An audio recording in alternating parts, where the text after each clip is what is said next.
Happy Wednesday, everyone. Here we are again, once again, back in action. Great to be here. Great to talk about comics on this fine Wednesday. Let's not forget September 11th. Don't ever forget. It's so crazy. The only reason I really am not on Facebook much anymore these days, just kind of fell off using it. But one thing it's good about is reminding me of birthdays and momentous occasions, and definitely September 11th is one of those. And it's so easy for that day to kind of slowly fade off into the distance. But I was old enough when that happened that it made a unbelievable impression on me and kind of changed the way that we saw the world at the time. And for those of you who were alive and had memory of that day, it was, yeah, you thought it was like the end of the world happening and just kind of watching it unfold. And I think we have so much documented of that time, as opposed to, like, for me, like World War II or Vietnam War, like not as much documentation as September 11th. Well, I didn't even think I would be talking about this at all, but I just caught the date, caught the corner of my eye right before it went live, and I was like, oh shoot, yeah. But yeah, that was kind of a crazy time and a benchmark time. And my kids are not old enough that they remember it. They weren't born yet when that happened. So just keeping them aware of what happened in our country during that time, how it changed our country, the tragedy and the humanity and the acts of bravery that happened on September 11th. Let's not forget that. Just so happens to fall on a comic book Wednesday, but for sure, just keep whatever you do to kind of remember those moments, or a moment like that. Please do so. Don't forget that. But yeah, September 11th today, new comic book day Wednesday. How are you guys all doing? Good to see you. Awesome one. What's up, awesome one? Why what? Why not? Why, right? It's good to see you. Great that you are here. John already calling me out that I was late. I was late hitting go, start, whatever, go live on this stream. Had a lot of I don't know what it is with me, like when I have the time limit and something important's about to happen, the time is about to hit, always like the few seconds, minutes leading up to it, I'm like, well, maybe I should try and do that, blah, blah. And I try and cram it in right before it goes live. And then I just end up in a panic. I don't know why I do that to myself. So yeah, I had a couple of things. I was like, okay, let's get prepped, everything ready for the stream. And then when I hit go live, I'm like, oh, I could do this. And then I was just running up and down, up the stairs, trying to finish the task that I didn't really need to start before I went live, but whatever. But good to see you, John. Have missed you, have not seen you in a couple streams, I think. Hope you're well. Am I not competing with another stream of yours that you watch? Hopefully not. Awesome one says my mom would be disappointed that I was late. Maybe. But Mark's music obsession is here. I don't think his mom would be disappointed that I'm just a slightly late, because I got the closed captioning going, right, Mark? Double check me. But hope your mom's well. Hope you are well, Mark. Great to see you. Everybody's happy to see Mark. Awesome one screaming from the top of his lungs. Ferris Comics is here. How you doing, Ferris Comics? Hello, hello.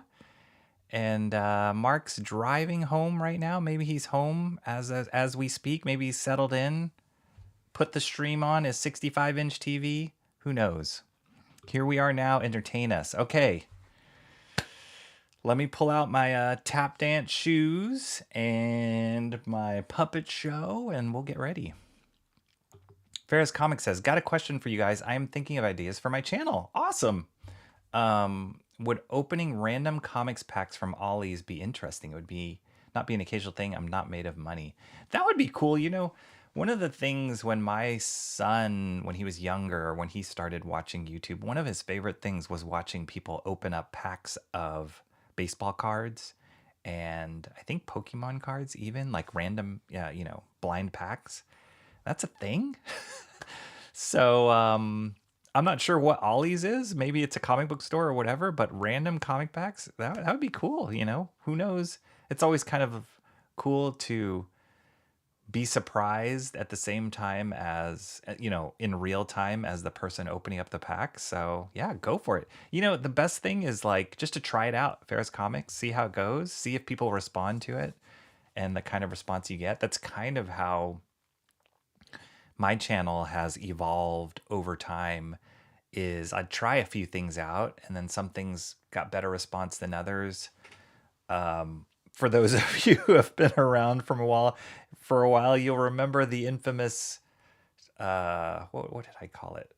Was it my chillax stream where I was just reading comics on stream, not out loud, but like on stream, like flipping through comics. I was eating a bowl of mixed trail mix.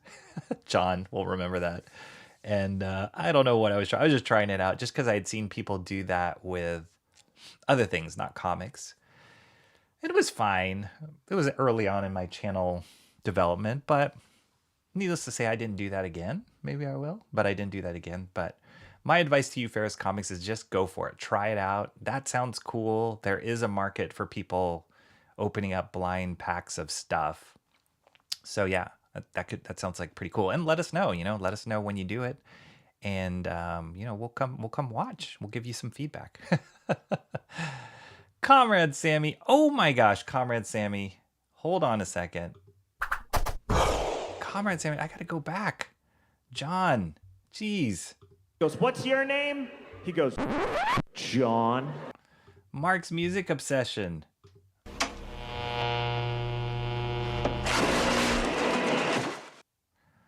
Awesome one.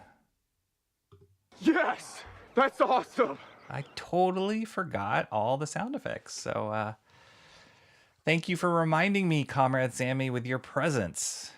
You were the very first sound effect that I worked on. So when I see your name, I think sound effects, and that reminded me to do it for everybody else. Ferris Comics don't have a sound effects for you. Got to get working on that.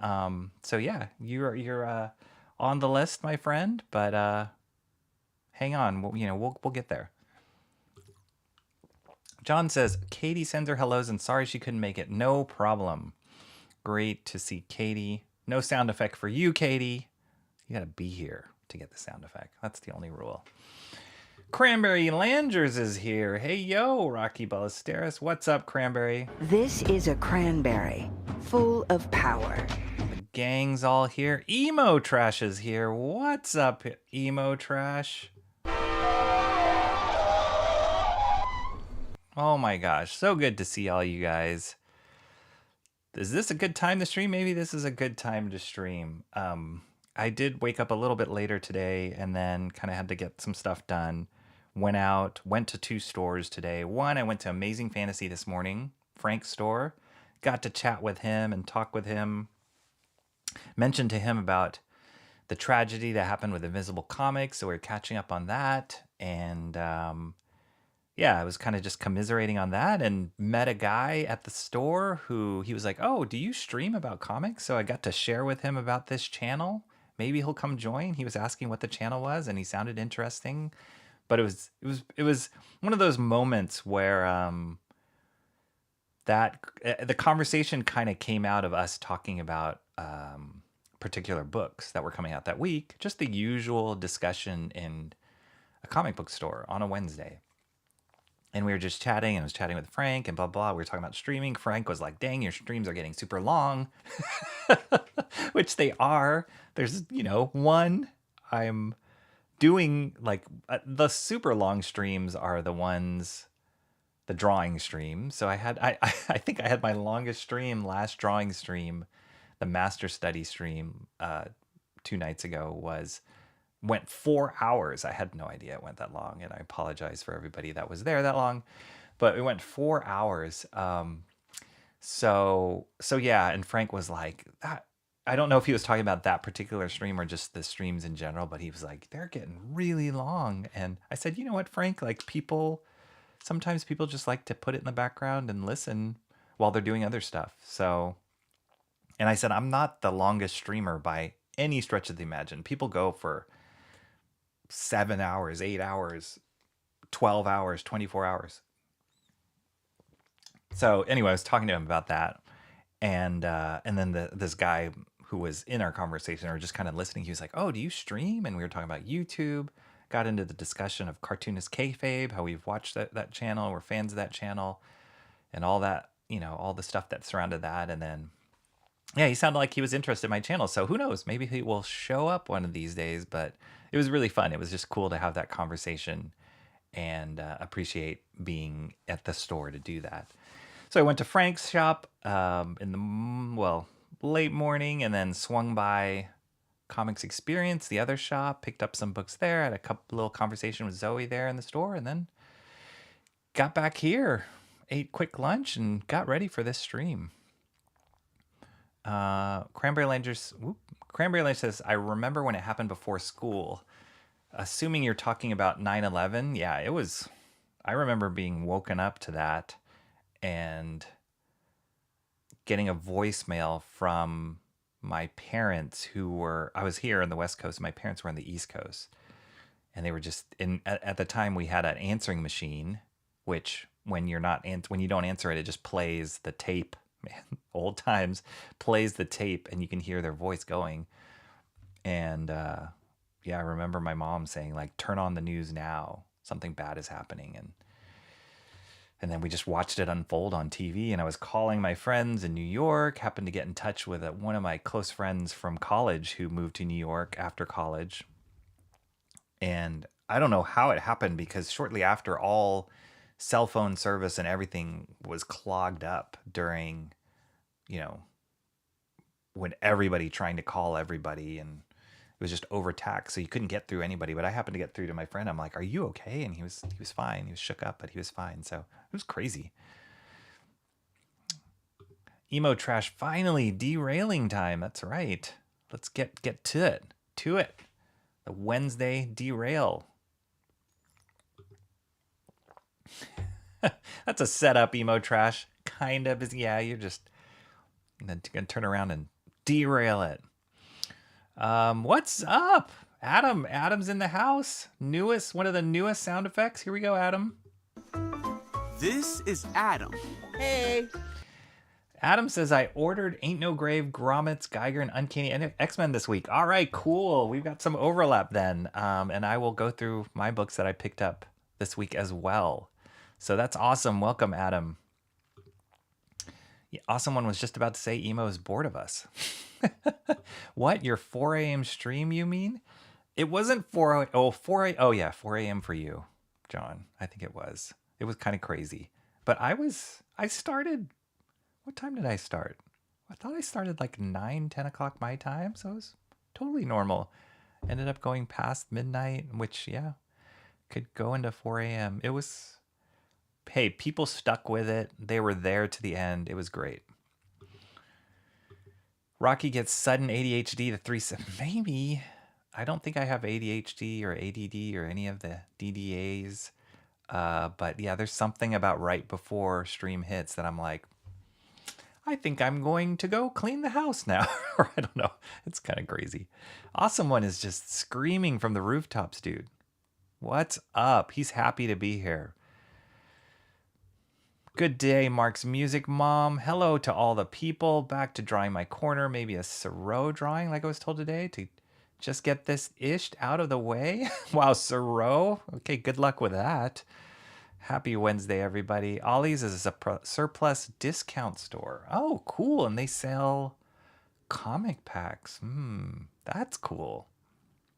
Yeah, unboxing does do well. Yeah, I don't know about Ollie's. I'm nuts. Mixed nuts, trail mix. Yep. Yes, animal. Wow, you guys have good memory. I did eat animal crackers as well. Ollie's is the step before Dirt Cheap that sells actual broken stuff that you might need. Wow, I've never heard of Ollie's. Now in the house, out of these rains. Yep, my parents just got off the phone with my parents who are also in Florida. They were talking about the rain as well. Look up George Siro drawings, John. Basically, you have to... Good luck. Doesn't Siro... Wasn't he part of the, like, pointillism movement, I think. Don't quote me on that. We've moved on from perspective to value. Wow. These are great, emo trash. Like, these are great. It's going to be painful, but you're going to learn a lot. So just embrace it. Embrace the pain. You are my reminder to do sound effects, sound bites. Hashtag cup of tea for Katie. Yes. Got you. George, the first dot mate. Yeah, I think he was pointillism. I think it was. Cranberry Ranger says, I owe my sister a call today, so I might hop in like 2.5 hours-ish. I might hop out. And who's to say I will stream for 2.5 hours? I will not. I might not. It might take me 2.5 hours to get through chat, but no. See, Comrade Sammy was there, and she said it was 4 hours of fun. So there's also a secondary purpose to long streams where one of the things, not also on top of getting a certain number of subscribers to get monetized on the stream, which I'm not banking on monetization, to be honest. I mean, it would be a cool side thing, but I'm not banking on it. But you also have to have a certain number of watch hours. So I don't even think I'm halfway with the watch hours yet. But the longer streams you do, the more watch hours you'll get because people are watching longer streams. So yeah, there's a alternative purpose to having long streams. But I think 4 hours was a bit much. But oh well. Rocky said, Frank Lee, my critic. Frank Lee, my critic. I don't give a care. Frank Lee. I don't know what a Soro is, emo trash. I miss cartoonist kayfabe. I do too, Adam. And I think they've run through the archive, or what they archived before Ed Piskor passed away. I mean, I've watched some past streams recently when I was looking up. The crazy thing, and what I was talking to this guy who I met at the store was, I have bought so many things based on reviews that they did on their channel. And even to this day, if I'm like, oh, I wonder about this book or this artist edition or this graphic novel, I'll look up reviews, and usually the top review, they will come out of Cartoonist Kayfabe. For whatever reason, they have done a review on something that I was interested in, or something I potentially am interested in. So their library of content was incredible. And the one thing I was talking to this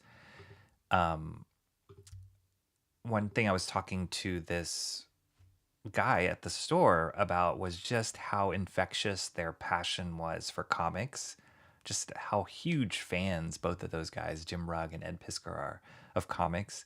And they both brought totally different perspectives. They are a great duo of what they did. And yeah, I loved their channel. So it's really a shame. Cran, make your sister watch this stream. Yeah. R.I.P. Ed Piskor. Yeah. One of the greatest YouTube channels on comics for sure. And they inspired me before I even did my channel. Like when I saw that, I'm like, that's really cool. And I think it was that excitement, that passion that they brought of comics. George Soro, Google him if you're so inclined. Yeah. His drawings, though. Okay. I can't remember. What was it mainly that Soro draw? Did he draw ballerinas? A lot of those guys drew ballerinas. They would observe dancers. So Soro did a lot of dotism, or using dots to paint like a dot matrix. Yes, for sure. It looked like a movie until that time. That kind of stuff happening in the US was stuff. Yeah, it totally did. Like when I remember seeing all the different angles people had of, sorry, my emotion is like, whoa, yeah, comics, and then, oh, Soro, and then like a 9/11. So kind of jumping around. But when I saw some of the first videos of the planes hitting the World Trade Center, you were just like, that looks like a special effect. Like it doesn't look real. And we just kept playing it over and over again. It's just burned in my brain. Rocky, that night you started streaming right after another stream I was streamed out. Need the break. No problem, John. No problem at all. I realize that. It's like, there are some days I'm like, oh, I would love to join so-and-so's stream or join the chat, but I just need to do something. Yeah, something else. I just need to turn off the screen.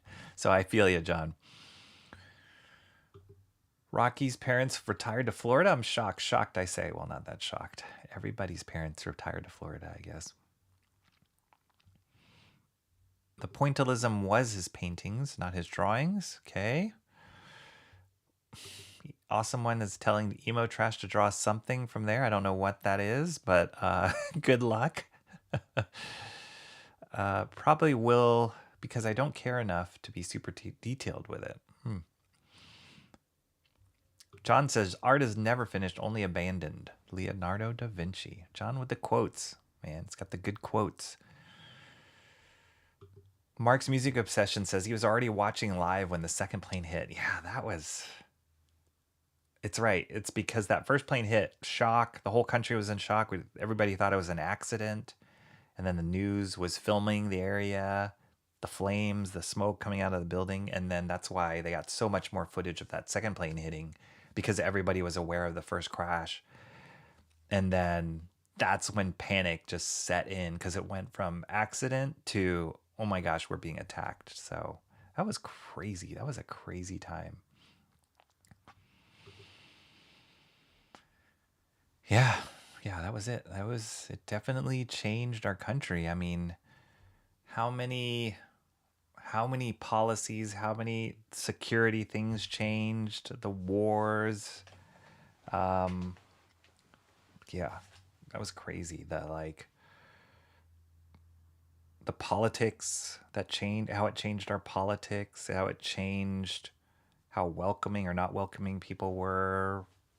It was bananas. And then there was so many things after that. There was like the shoe bomber, there was the anthrax scare, there was all these things that were so heightened because they came after 9/11. So yeah, we can't ever forget that. And I mean, I don't think we ever will, but it is a little bit surreal that there's a whole generation of people, of kids, of young adults now who were not alive when it happened. Yeah, that's hard to believe. I did get the opportunity to visit New York, maybe, I want to say like 7 years ago, 7 or 8 years ago. And got to go visit the 9/11 memorial and walk through that museum. And it's beautiful. It's really sobering. It's very, very sad, but it's beautifully done. Beautiful tribute to what had happened. And there's just so many artifacts, videos, relics from that day. And you just feel like, yeah, this must be what people felt like when they go through like a World War II museum and they live through that. For us, it's like, oh, that's history that happened so far back. But to have gone through it myself and then walk through a museum that's like a tribute to that and tribute to the tragedy, it's very, very sobering. So if anybody makes it to New York, I highly recommend going to that memorial. It's beautiful, and it just becomes that much more real if you weren't in New York when it happened, but witnessed it yourself. As ugly as that image I shared, it's worth somewhere $1 to $3 million. I wonder. Okay, I gotta see this now. Where is it? How do I click on this? I gotta see this now. Where did that link go?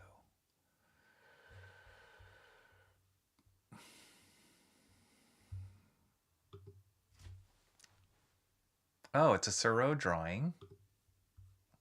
That's not ugly. It's beautiful.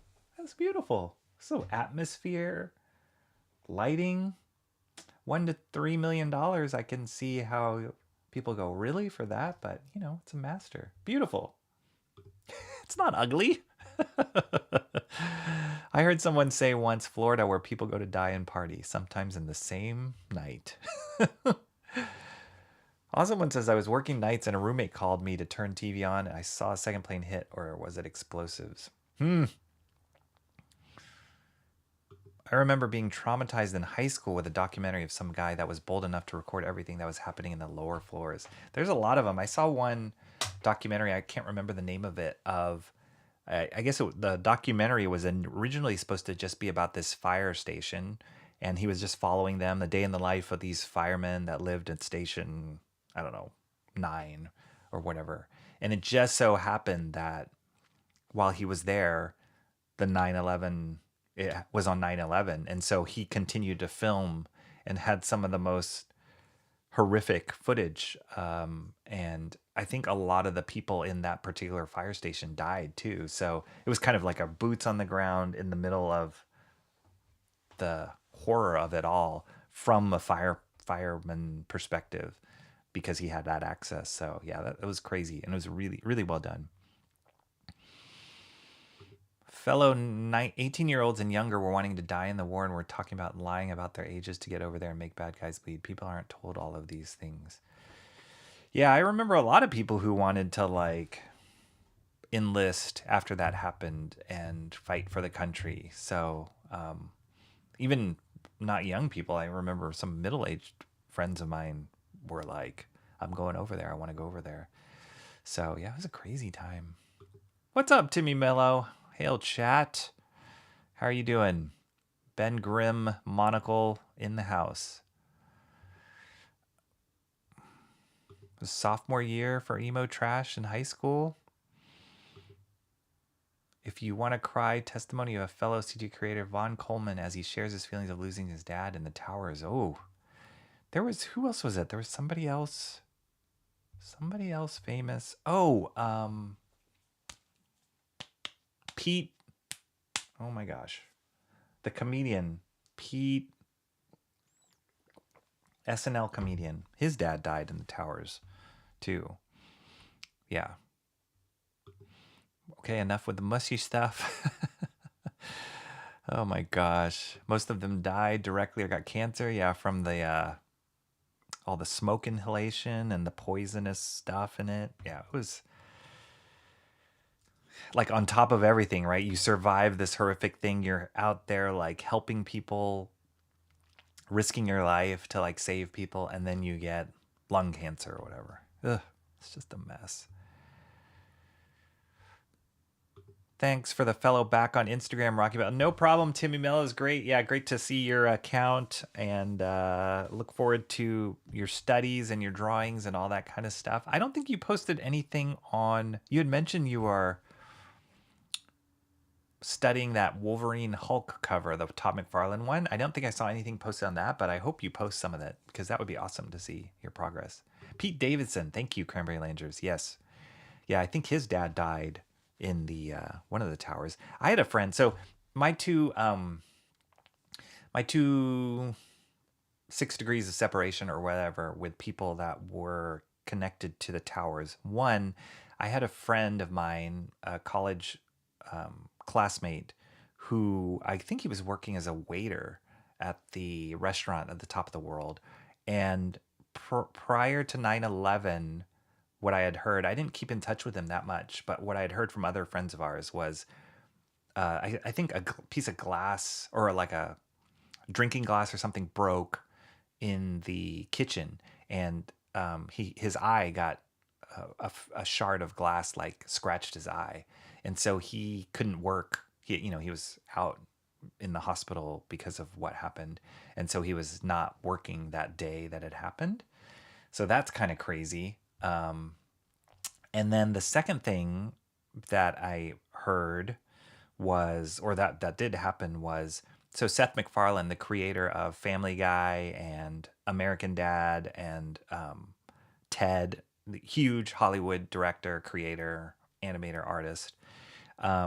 Seth MacFarlane went to the college that I went to. He was a senior when I was a freshman, and I got to interact with him a little bit. Like, he wouldn't remember me necessarily if we met now, but I did interact with him. We had a mutual friend outside of college, so that was kind of our connection.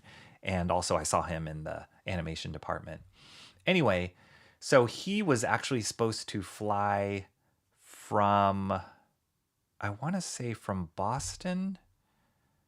He was supposed to get on one of the planes. Was it the one flying out of Boston? I can't remember. But he was late to getting on the plane, and he rushed to the airport and was trying to get on the plane, and they just wouldn't let him get on. And he was really upset at the whatever airline that he couldn't get on. And then he missed his plane, and that one of those planes, I think one of those planes was the one that crashed into the towers. It was either that one or it crashed into the Pentagon. I think it was the towers, though. So he literally missed the plane that crashed in the towers. So we would not have gotten for what, all of his work, all of his career, if that had happened, because he was just starting, not just starting, but he was just building up to the point where he was, but he wasn't by any means as successful as he is now. So it's kind of crazy, like just in what seems like a chance happening or a chance miss, he was spared. So kind of crazy. Pete Davidson. Yep, Pete Davidson. John is a sadist, doesn't care. It's coming, definitely coming. I just got a bit sidetracked due to work. No worries, Timmy Mello. I was just looking for it when I first saw your Instagram page because you had just mentioned it. So I was like, oh, can't wait to see it. So yeah, no worries, no rush. I know you're working on it. I also remember footage of them running from the debris when the first building crumbled, ran into some little shop. Yes. How many times do we see that as videos of people running into the store, them shutting the door, and then all the debris, blasting past. It's crazy. And then that sound of the, I think it was the alarms, the location alarms for either the firemen or the police. It was just like, beer, beer, beer. Like, it's crazy.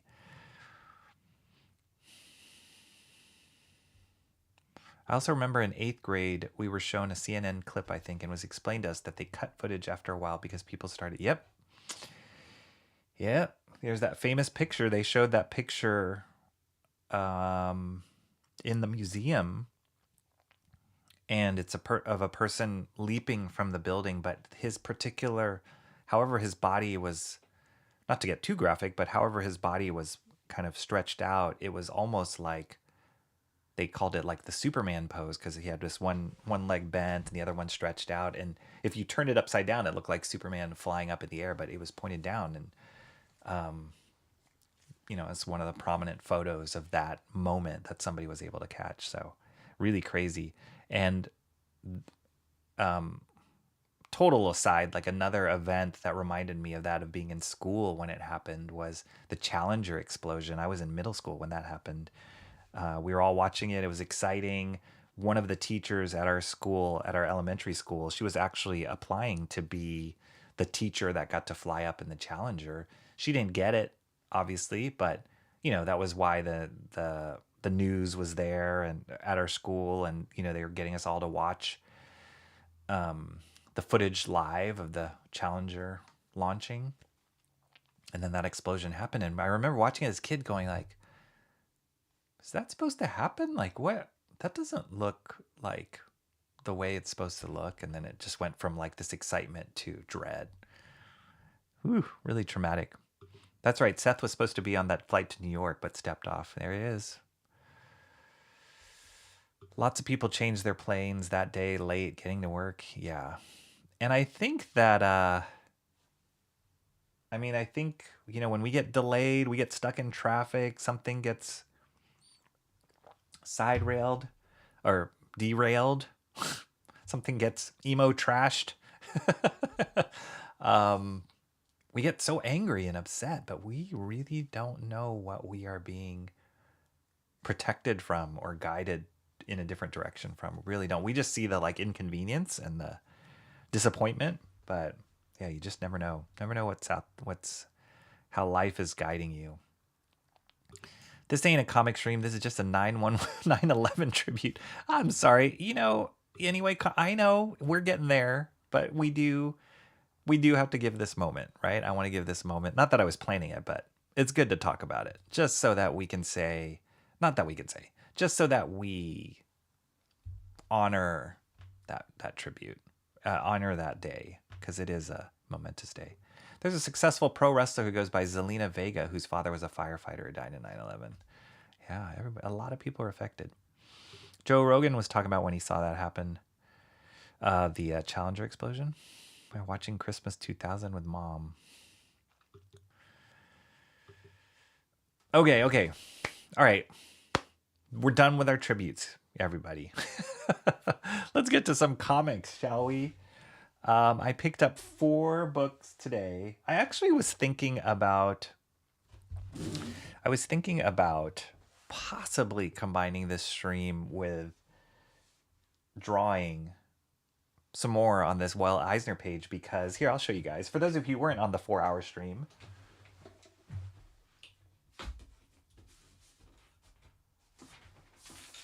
this is how far I got on these pages, or this page. Oh yeah, I'll talk about that in a second. This is how far I got on these page. See how different this camera is? Can't fit it all. But yeah, this is how far I got. So I got 2 more panels to go for the pencils. This one and this one. But I tightened up this. I got this pretty far on the 4-hour stream. And then just yesterday, I spent a little time tightening up a little bit more, making a few more adjustments. But it's coming out cool. It is so hard. It's really complicated and hard. But I'm very, very excited to get this pencil stage done so we can get to the even harder aspect of inking this dang thing. But so yeah, so I was toying with the idea of, whoa, I could do my Wednesday comics and then just transition into drawing. And then I was like, but then on my page, will it be a my Wednesday comics or will it be a master study? So I got all in my head and I was like, oh, well, can I split it? And I was like, forget it. I'm not going to do it. Maybe I'll do another stream later and just do drawing. I don't know. I doubt it, but one way or the other, I got to finish these 2 panels. Whether I'm doing it on stream or I'm doing it myself, I got to finish these 2 panels soon so that I could start inking. But yeah, this is where we are. Very excited. It's got a nice balance of bruise from my pencils, from the different pencils I use. One thing I did realize on just the other day, that speaking of inks, the artist who inked the Mike Zeck page that I did the master study on and happened to ink the Michael Golden page was the same inker. And that was not intentional at all. But his name is John Beatty, Beatty. Great inker. But it was not intentional at all, but it just made me go, wow, like, you know, maybe I'm like totally vibing with the John Beatty thing, but it's really cool. Now, Eisner inked his own stuff, so that's not a John Beatty ink, but I thought it was such a cool coincidence that Beatty inked both of those pages.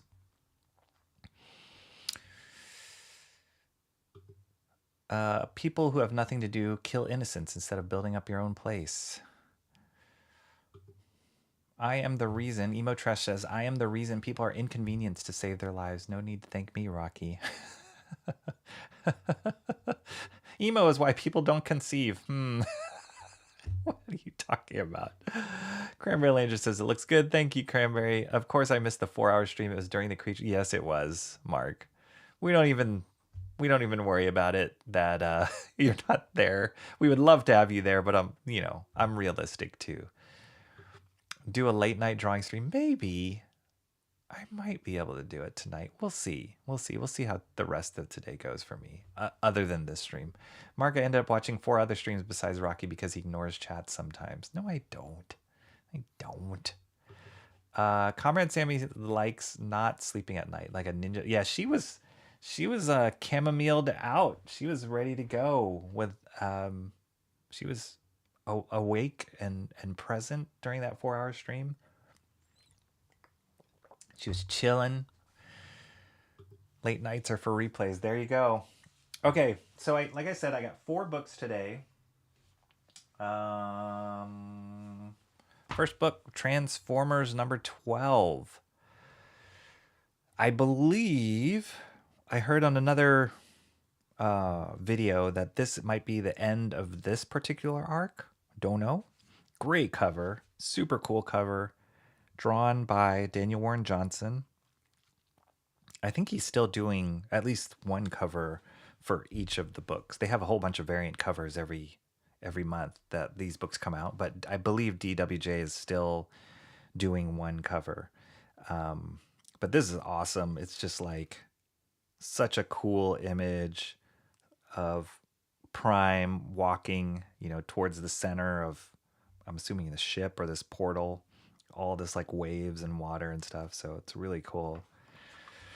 And then Jorge Corona is doing the artwork. Same artist as that book, Aint No Grave, which Adam mentioned he picked up this week or pulled aside this week. And I also have that book. That is the last, I'll talk about it in a second, but that is the last issue of that miniseries, Aint No Grave.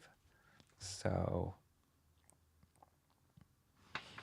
yeah, I haven't looked at any of these yet. Just came back from the store with them.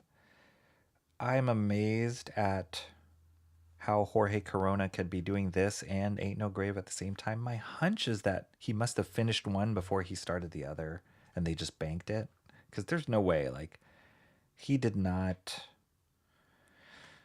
drop the ball on either of these books as far as artwork's concerned. And I've said this many times already when both Transformers and Aint No Grave have come out together. But even though it's the same artist, he's got a slightly different approach to the art style. And whether it's the colorist, the different colorist, but I think also in his own art style, he's got a slightly different approach, which is amazing. It's really amazing he can do that. You can tell it's the same artist, but they're not exactly, he's not handling the art the same way.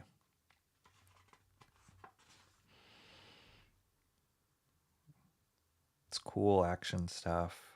Colors are always great on Transformers. Mike Spicer, I believe, is the colorist. Yep. Really cool.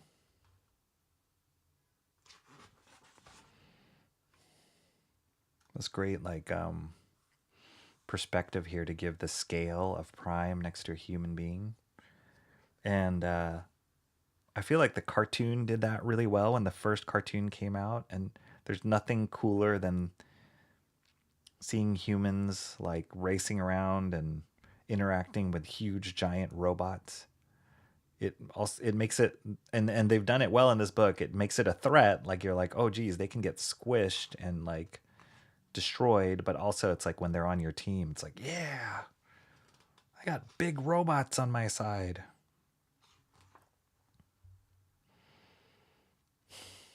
That's awesome. Soundwave. Everybody's losing their arms.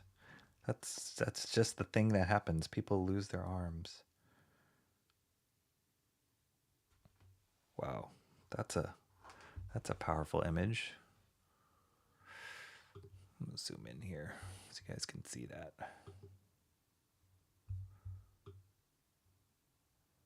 He has these flashbacks of Spike and what's the name of the kid? But because the dad got his essence absorbed into the Allspark, and so his memories are kind of merging with Prime's memories. So he's like seeing his son, even though this didn't really happen in Prime's life. This is like the human memory coming back, but it's all kind of mixing together.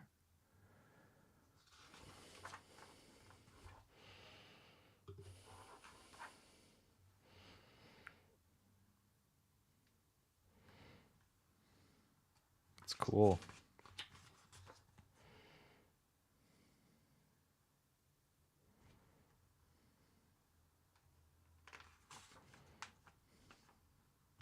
I love that. Gives it a second to breathe. With this white space here. And it's pretty cool how Corona and even Daniel Warren Johnson this, how they're able to like give some nice expressions to robot faces. Like that guy's expression. That's great. But it doesn't look bad, you know, it doesn't look cheesy. It looks painful.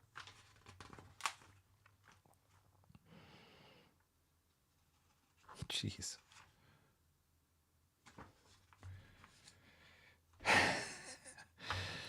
Oh my gosh.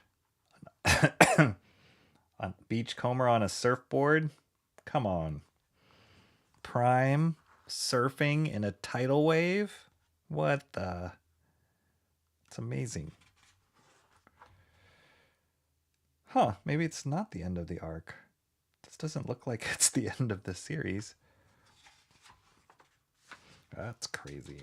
Really epic. Ooh, I'm excited about this one too. This will definitely be in my poll. Tom Riley doing a new G.I. Joe book.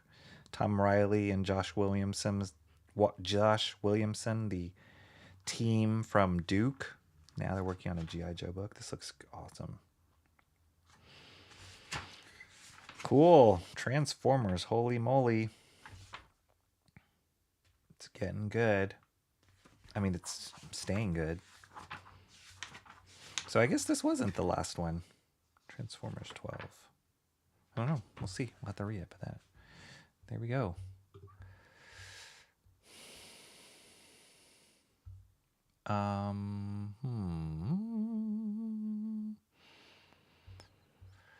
Timmy Mello says I tapped out 2.5 hours in there in the 4-hour stream. Yeah, me too.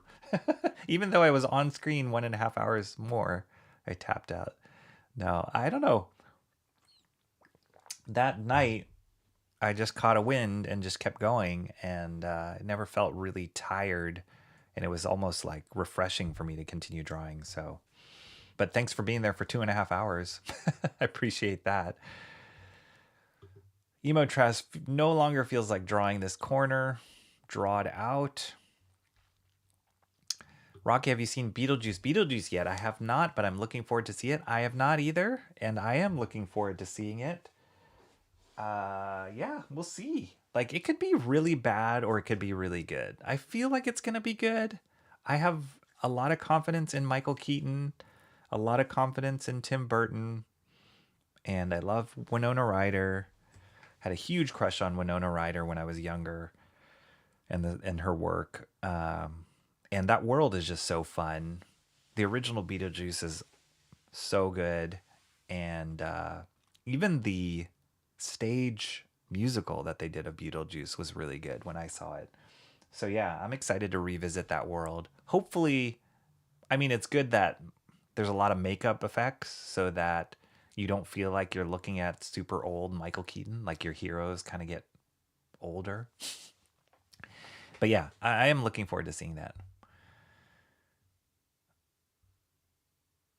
Arms aren't necessary anyway, Emo Trash says. Those are great panels. Yes. Yeah, it's good.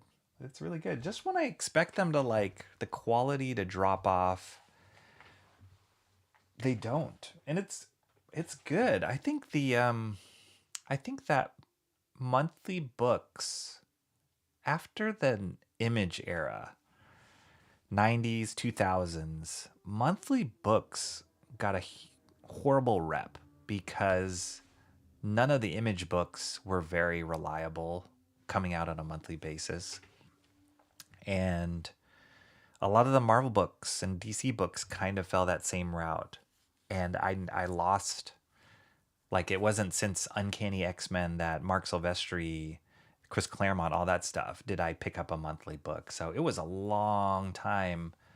And then after that, the only kind of comics I'd pick one-offs here and there, or miniseries or graphic novels. I never stuck with a monthly book for decades until now. And so the monthly books that I am keeping up with are Transformers, and the Ghost Machine books, Geiger, Redcoat, Rook Exodus, and then the rest are miniseries like Aint No Grave or whatever. But yeah, monthly books they're tough. It's a grind, it's a grind. And to keep that level, that bar consistent, that it keeps people coming back for the story, for the artwork, all that stuff, it's hard.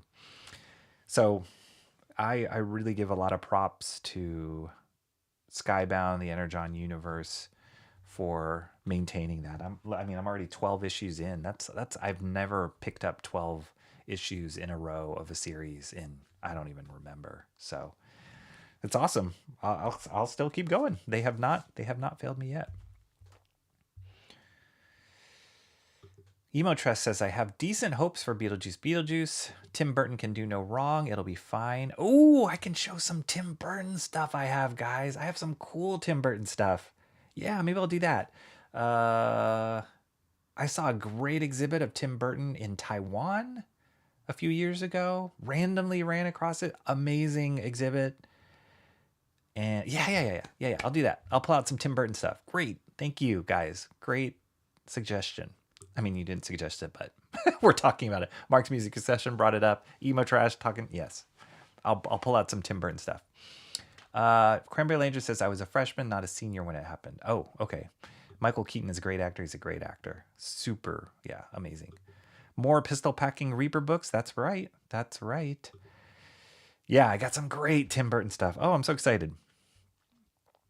Okay, so Ain't No Grave is the last issue of the miniseries, number 5. Jorge Corona, Scotty Young is the artist. Scotty Young is the writer. Jorge Corona is the artist. Same artist on Transformers.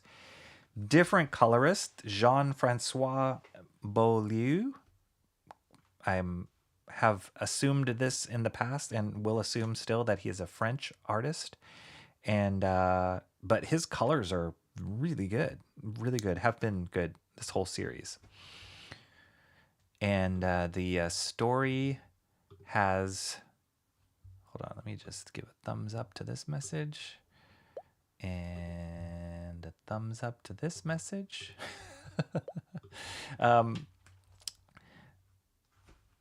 Yeah, this series has been amazing. I think my favorite thing as this series is coming to a close and just kind of looking back on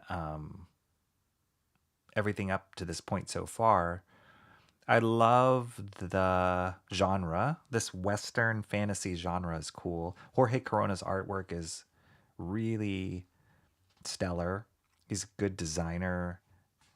I mean, you appreciate the designs he's doing in Transformers, but Daniel Warren Johnson kind of set that style from the beginning when he was drawing the book. And Transformers are what you expect Transformers to be. They already have an existing art style that you just kind of follow and emulate. But this is all new, right? This is all an original property, Ain't No Grave. So this is where we get to see Jorge Corona as a designer for original designs come out, and they've been awesome. And then the other things I appreciate is this book has done a great balance of some exposition, some explanation of story. So we're following the story of this bandit, this female bandit, and she lost her family, her husband and her daughter, and she's trying to go get them back from death, like rescue them from death. They don't really explain how they died. So all of these designs in the world, the different planes of hell, or however you want to describe it, that she journeys in, they're all designs that Jorge Corona is coming up with. And they've got this cool fantasy Western flair to it. So that's cool. And then the storytelling, oh yeah, that's what I was saying. The storytelling kind of has this great balance of exposition and character development. But then there was some issues where there was very, very little dialogue, and you just saw visual storytelling in it, which works really well with a Western genre. Like Westerns, for those of you who watched spaghetti Westerns growing up, or any of those kind of films or TV shows, a lot of the tension and the feeling of a Western is in the silence and kind of this, like, you know, eye darts and like the squinty eyes and the hands on the guns, like who's going to draw first, the like high noon standoffs, like all that kind of stuff really speaks of Western. And they do that in this book. They do a lot of great open vistas and environments and just the character traveling in the desert. And so I love that they've leaned into the genre and put that in the comic book as well. This is Death. Death looks so cool. We've seen Death personified in so many different books, and it's hard to make a cool Grim Reaper like that is different from what other people have done before in the designs, but Jorge Corona's version's awesome. This cool slow-mo bullet.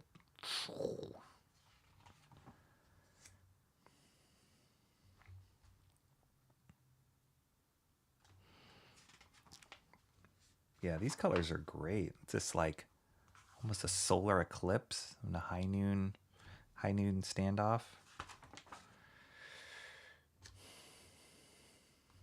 Look at that death. Really cool.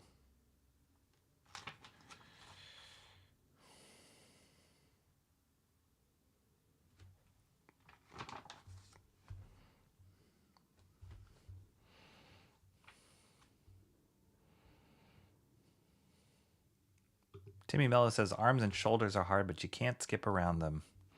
Yeah. Maybe that's why they're blowing them off in Transformers.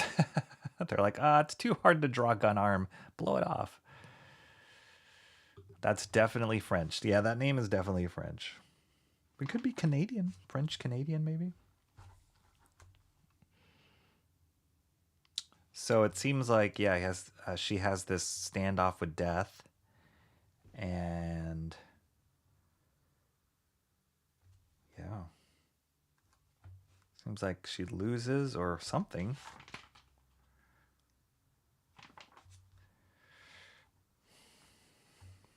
This is awesome. Wow.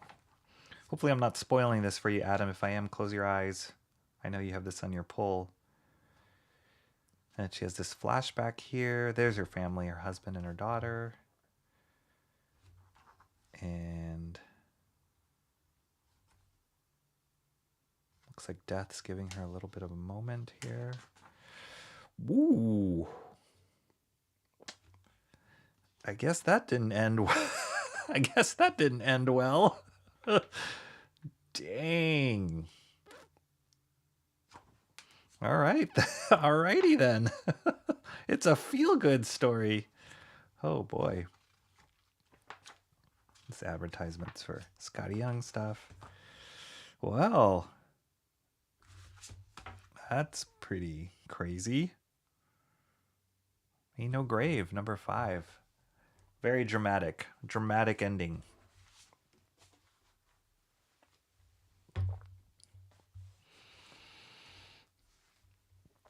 All right, cool. Here we go. Geiger, number 6 came out. Again with the train. I think Rook Exodus, if I'm not mistaken, when it came out last week, was a week late. And so usually they have a gap between... It goes Geiger, Redcoat, Rook Exodus, gap 1 week. Then Geiger, Redcoat, Rook Exodus, gap 1 week. And since Rook Exodus was pushed late a week, Geiger's coming out this week already. So here we are.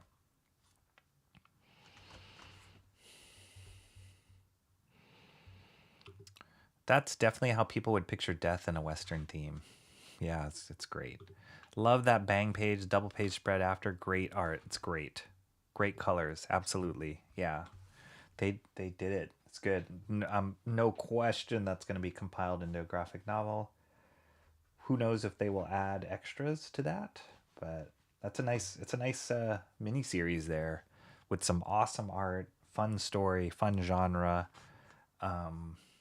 and great storytelling. So, the writing is pretty straightforward in it, but the storytelling was really well done. Here's Geiger going on with his invention. This dog almost died last issue, if you guys remember.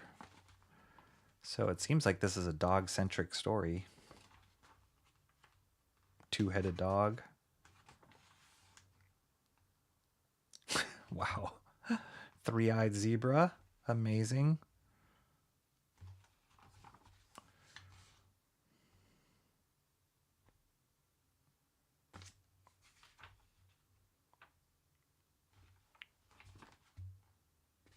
Wow, this is an almost dialogue-less story as well. There's this great... Do you guys ever read the Daredevil run? I don't own it, but I think I borrowed it from the library. The Daredevil run by... what was the writer? I know the artist was... I think the artist was David Aja. AJA. Who was the writer on that? But there was one issue where Daredevil befriends a dog, and they kind of told the story from the dog's point of view. It was pretty awesome. But when you have an ongoing series like this, you can kind of do that, kind of play around with what you're doing in each issue, the storytelling in each issue. Looks like they're introducing some crazy hunter character. It's like a Kraven the Hunter character.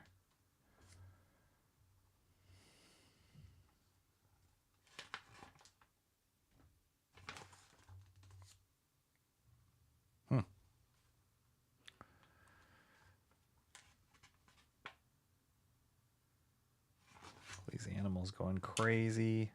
They're all mutated animals.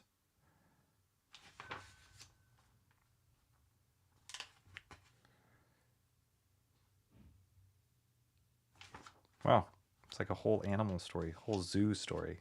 That reminds me, I need to go back to the zoo and do some drawing streams from the zoo. I haven't been to the zoo in a while. The weather's been kind of up and down, but could have gone to the zoo today, actually. The weather was pretty nice. Here's a preview for... They're starting to do this more, show more pages from the new Ghost Machine books coming out.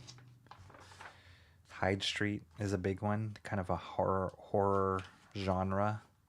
The artwork's fantastic. Ivan Rice, I believe, is the artist on this.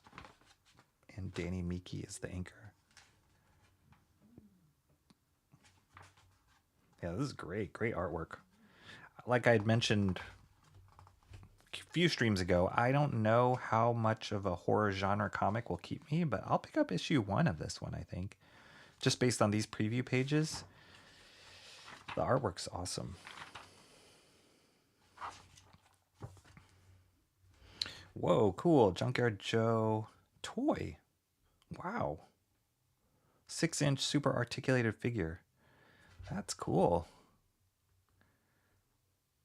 Junkyard Joe is one of the Ghost Machine characters. Wow, that's a cool toy. Huh. Branching out.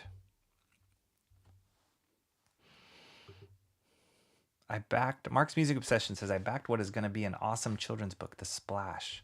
Skunk's art in it is amazing. All right, cool. I have to look that up. The Splash. This art reminds me of Ken Rocafort in several ways. The Geiger book? I can see that. Yeah, I can see that. It's a little... I mean, Ken Rocafort's artwork, I'd say, is more stylized than this. This is Gary Frank.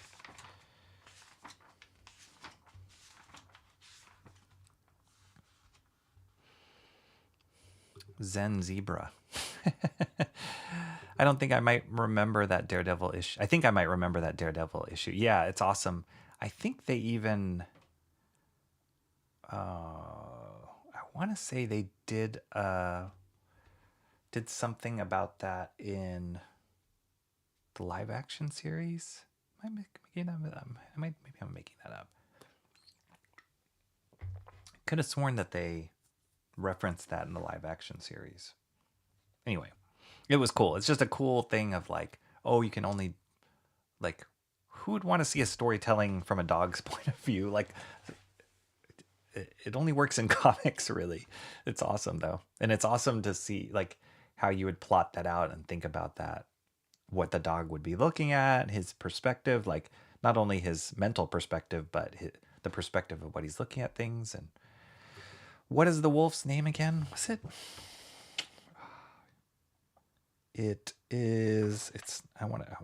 I'm being dumb and just guessing it's like, I think it's Barney. I was going to say Cerberus. That would be my guess. No, I think it's Barney. Yeah. I like Geiger and Junkyard Joe. Yeah, me too. The great characters. Jeff Johns, the writer of all these books, Geiger, Redcoat, Junkyard Joe, and Rook Exodus, is great. Great characters. Here's The Project, the children's book Mark's Music Obsession is backing. Awesome. Check it out. The first Western. Oh. Timmy Mello is saying the first Western comics artwork reminds you of Ken Roquefort. Yeah, I could see that. Yeah, that stylization, I can definitely see that. Roquefort, and it's so ornate, right? Roquefort stuff is so highly rendered. His stuff is great. I got his, I backed his Grokken books, and I backed the new one that's coming out, Grokken 3, I think it was. So, so yeah, his stuff is really awesome. I had never heard of his stuff until I saw his independent books, and then I started researching. I was like, well, what other stuff did he work on? And I picked up the Velocity miniseries that he did when he was working at Wildstorm, and you can see just the progression of his artwork. All right, so here's the last book I picked today, Uncanny X-Men. If you guys remember, I did that closer look on issue 1. Everybody pretty much unanimously, this book, out of all the new X books that are coming out, is the favorite. Everybody's talking about how they just captured, similar to my review, like they just captured something really well in this book. There was even, at Frank's shop today, I was going in, and some guy was looking. He's like, I need to pick up X-Men 1, 2, and 3, which is the other book, the not the Uncanny X-Men, just the plain X-Men, the new book that they came out by Stegman and Donnie Cates. And Frank was like, oh yeah. And he said, hey, Rocky, you like those books, right? And I was like, yeah. And I said, but I really like Uncanny X-Men. And I was holding this. I was like, this is the book you need to get. And so it was cool. It was, again, part of that like comic book store conversation. And he was, it was just nerdy. The guy was like, is that Rogue's team? And I was like, yeah, that's Rogue's team. And the other one is Cyclops' team. And that was cool. So yeah, it's cool to see that this new one came out. I got the normal cover this time, not the Disco Dazzler whatever variant. So I was pretty happy about that. And here we go.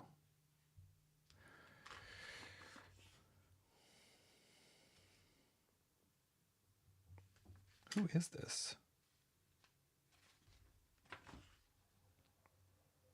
This is Charles Xavier. This is, who is this? Oh, bunch of question marks on. Remember we were looking in the last stream, those new characters. It was like Horse Girl and Rando, emo goth guy. They put question marks here, so that's kind of cool. They haven't explained who they are yet. There they are. There's Horse Girl. Oh, okay, they're talking about that kid that they saw in the hospital. Aha, here we go. Starting to get glimpses of their powers.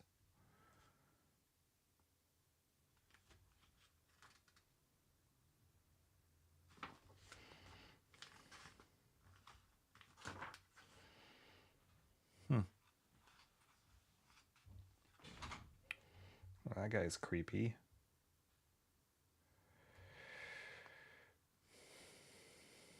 This was, if you guys remember, this is the lady that came at the beginning of the issue of issue 1 with this soldier walking into Xavier's school for the gifted youngsters and pretty much laying the plan to capture all the mutants and kind of destroy them. Some sort of romantic interest for Charles. Aha! Ah, this is Siren. So we didn't see her in the first issue. We just saw her from the back. But Siren is Banshee's daughter, right? Pretty sure she's Banshee's daughter. She's got her mouth covered because she has these like sonic powers. Okay, X-Men are fighting the new people.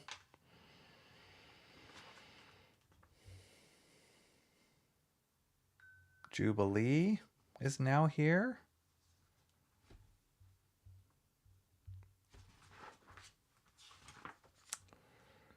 All right.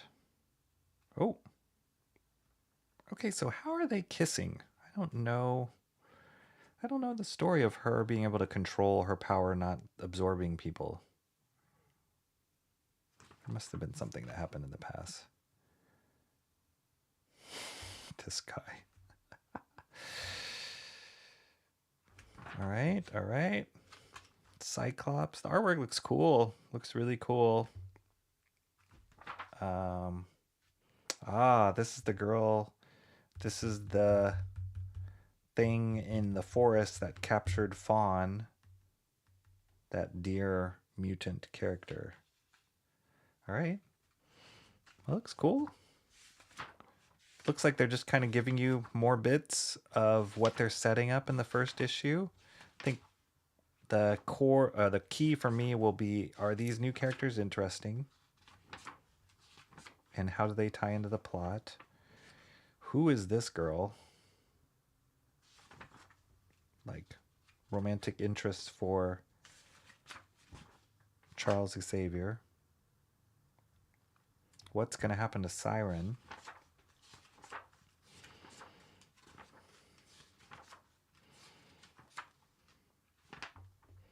And then, yeah, what's going on here? All right. Well, focusing on Nightcrawler next time. Cool.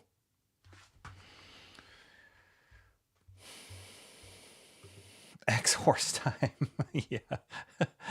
Bright, vivid colors are highly expressive character models. Definitely a Roker. Yeah, he's got that color, like super poppy kind of colors. Horse Girl mentioned, yeah.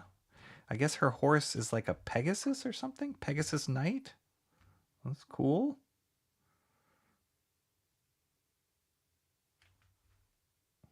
Ember? Ember is the name of the horse, it seems like. Not Horse Girl. X-Horse. Sorry, X-Horse. Emo Trash said she's already forgotten about the Sero drawing. Nice. Seeing reviews like this make me really miss Benny Potter, aka Comic Historian. He was one of the best in reading back comics in a dramatic style. Oh, okay. Did he pass away maybe like a month ago? I'm not familiar with his stuff, but I know there was somebody who was a big YouTuber, comic YouTuber, that passed away suddenly. Is Jubilee still a vampire? I don't know, guys. I'm so out of it. And that was part of I'm so out of what has happened up to this point. And that was part of the appeal of the first issue, where I felt like I didn't need to really track all that stuff. But there are some key details that might be explained if I knew what was going on. For example, how is Rogue able to kiss Remy like this? Is Jubilee a vampire? I don't know.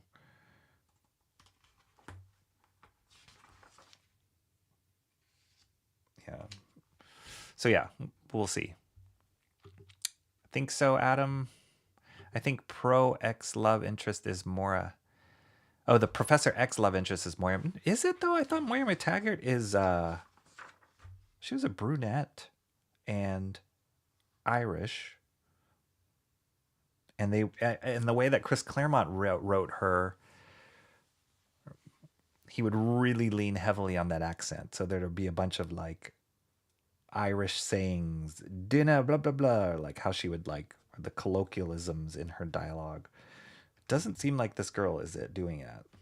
So I don't think this is Moira McTaggart. I mean, that would be cool because that's classic, but I don't know if this is her. I don't see the name listed here.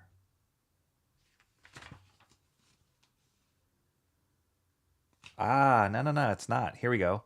Just in dialogue, it says here, before Moira, before Lalandra, there was simply her. And then it goes into her talking. So yeah, it's a different girl. My name's Sarah. Who are you, Sarah? Curious. What's up, Rad Art Comics? Sorry, I didn't say hello, but what's up? Have to get going. Everyone have a good night. See you later, Ferris Comics. Thanks for coming by. He died in a car crash around his birthday a few minutes. Oh, man. That's rough. Wow. I'll have to go watch some videos and see just how he did reviews. So yeah, it's rough. If that's the same guy, if I remember the announcement, I know he's really loved in the comics community. Mark's music obsession just followed Vera's comics. Jubilee cured her vampirism a long time ago. Okay. See, it was way after my time of caring about Jubilee. I didn't even know she became a vampire. So, yeah. They killed and unkilled many X-Men with the Krakoa. Yeah, that's the arc I didn't really follow. So, good. The Jubilee vampire thing was weird. Gave you a follow. Farrah's Comics. Awesome. People are following out Farrah's Comics. Cool. All right, cool. So that's Uncanny X-Men. So those are the 4 books I picked today. Uncanny X-Men, Geiger, Aint No Grave, Transformers 12. That was my haul today. Because we talked about it this just earlier, let me pull out some Tim Burton stuff. I love Tim Burton, and I have a bunch of cool stuff. So give me 1 second. Let me go find it.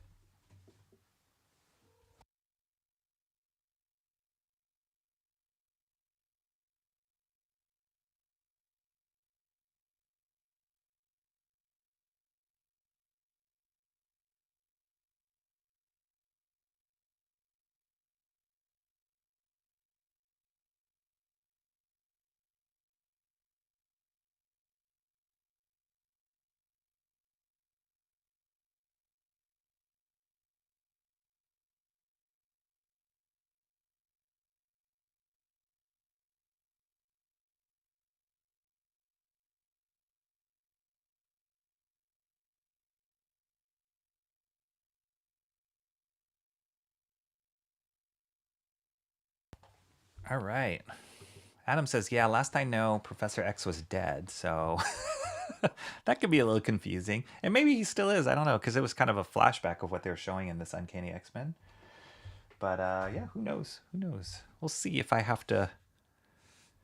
If this Uncanny story forces me to like have to go back and read all that stuff to understand what's going on, it might lose me. So we'll see. Hopefully it's just teasing enough or giving enough information that I can follow along and just still get caught up in the characters. But it started off really great with issue 1. Issue 2, just from first glance, looks cool. So yeah. All right, cool. Now, Tim Burton, Emo Trash says. Yeah, good picks, Radar Comics. Thank you. It's kind of hard to follow X-Men after they went all in on the woke, hedonistic stuff they did until recently. Yeah, and it's probably why I fell off reading that book. I just recently got a book off of eBay,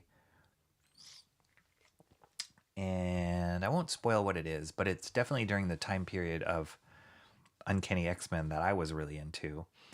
And I saw this book, Shelby Robertson. He, American Discord, if you guys don't know, go check out his YouTube channel, go follow him. He did a great review of this particular book, and I found one that was affordable and bought it recently. So I'll look at that. Whenever it comes in, I'll unbox that and look at it, because that is a time period of X-Men that I really love, both artwork and story. And yeah, so, but all the later stuff, I really fell off of that, and so it's really confusing to get back in. Oh, wait, let's see. Emo Trust says, I get Tim Burton, then force myself to get the Thoreau done. Then I quit for the day. I'm fried. If you love Tim Burton so much, why don't you marry him? Why don't you marry him? Yeah, maybe I will. Xavier died, but he got better. Just stop thinking about one thing, Emo Trash. Reduce the energy expended. All right, cool. Don't threaten me with a good time. We're going to have a good time here, Emo, because of Tim Burton stuff that I have. Happy to share this with you all. So first thing I'll show you is, I'll go here. This is a pretty, you can find this relatively easy, and maybe all of you already have it. And it's actually before making of art books of movies came out, or were especially for animated movies, before they were a given. Like any animated movie now that comes out will have an art of book, but when this one came out, it wasn't that common. But I think just the artistry in this movie was so revolutionary that they decided to put this book out, and it's great. What they put in it, what they shared in it, is so good. My copy is a little water warped, if you can see here in the bottom, because I've shared this before. The previous house that I lived in, we had several floods in that house, and I've lost a lot of my art books because of that. This one was like on the cusp of like, oh, it got a little water damage, but I don't want to like have to buy it again. So, but it is, I haven't looked at it in a while, and I can definitely feel the warping on it. So yeah, the cool thing with this book, and what makes this book so great, is not only do they show like sketches and designs, but they also intersperse that with production stills and the drawings and the puppetry. The art direction in this movie is so awesome. I don't know if this book, some books are better than others at, like I know this is a Tim Burton drawing. You can actually buy the whole Nightmare Before Christmas, like Christmas story, as a children's book that Tim Burton illustrated, and it's in this kind of style. And this is definitely Tim Burton's style right here. And then a lot of these drawings here are by people that are just emulating the Tim Burton look and making it more production ready. I don't know if you guys know Tim Burton's background, but he started off as an apprentice at Disney, like working. It was at the time of movies like Fox and the Hound, like really wholesome Disney movies. And he was an apprentice learning how to be an animator next to like the 9 old men, all the like great, incredible animators. And yet he would come out with these crazy styles, and he, from what I heard, he never really fit in. He was just this weird kid in the corner, and his stuff was too creepy for Disney. I do believe he worked, one of the old movies that he worked the most on was The Black Cauldron, which was arguably the least Disney kind of movie at that time. It was kind of weird and creepy, probably because Tim Burton had his hand on it.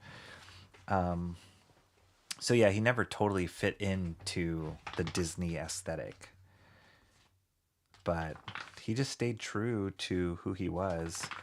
And lo and behold, when this movie came out, then Disney distributed it, and this is probably one of their greatest money makers as far as merchandise and just marketing.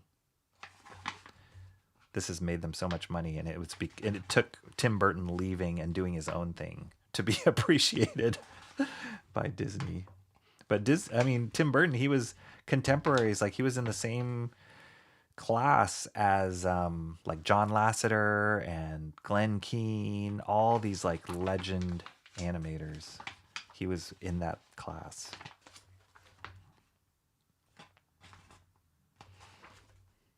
I love the production art in this. I believe this is a Tim Burton drawing right here.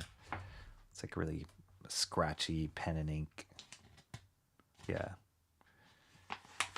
This is an original Tim Burton drawing here. Here's Burton stuff. Super quick sketches. So this exhibit, I'll show you guys a little bit from this exhibit. This is a Tim Burton drawing. Was of his artwork, his original artwork, and paintings and sculptures. Yeah, this is a Tim Burton stuff. And then a lot of people think Tim Burton directed this movie, Nightmare Before Christmas, but he didn't. It was directed by Henry Selick, who is another incredible director, and he's a stop motion director. And Henry Selick directed Coraline, Nightmare Before Christmas. What else did Henry Selick direct? But he worked a lot with a studio called Leica up in Portland.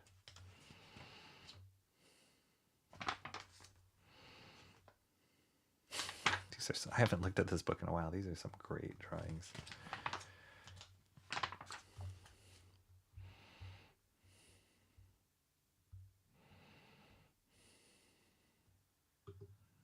My mother asked me to do things when the Burton comes out. Sorry. You can go back and rewind. Definitely don't say, I'm not coming, Mom. I'm watching Tim Burton stuff. So yeah, I recommend this book. If you love stop motion, if you love this movie was still one of the best stop motion movies. Just because his vision was really true. They were very true to Burton's vision for this movie. And it's just weird, quirky, beautiful, artistic. This is more stills. I love these replacement heads, how they did the like lip sync. Each one of these heads they like swapped out for the different mouth positions.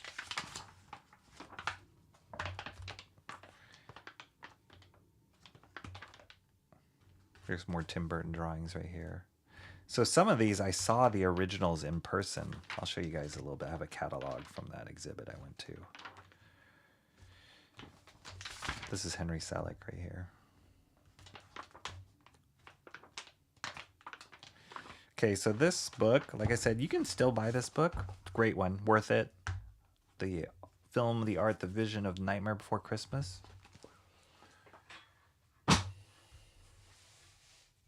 This is, here's the, we'll look at this one.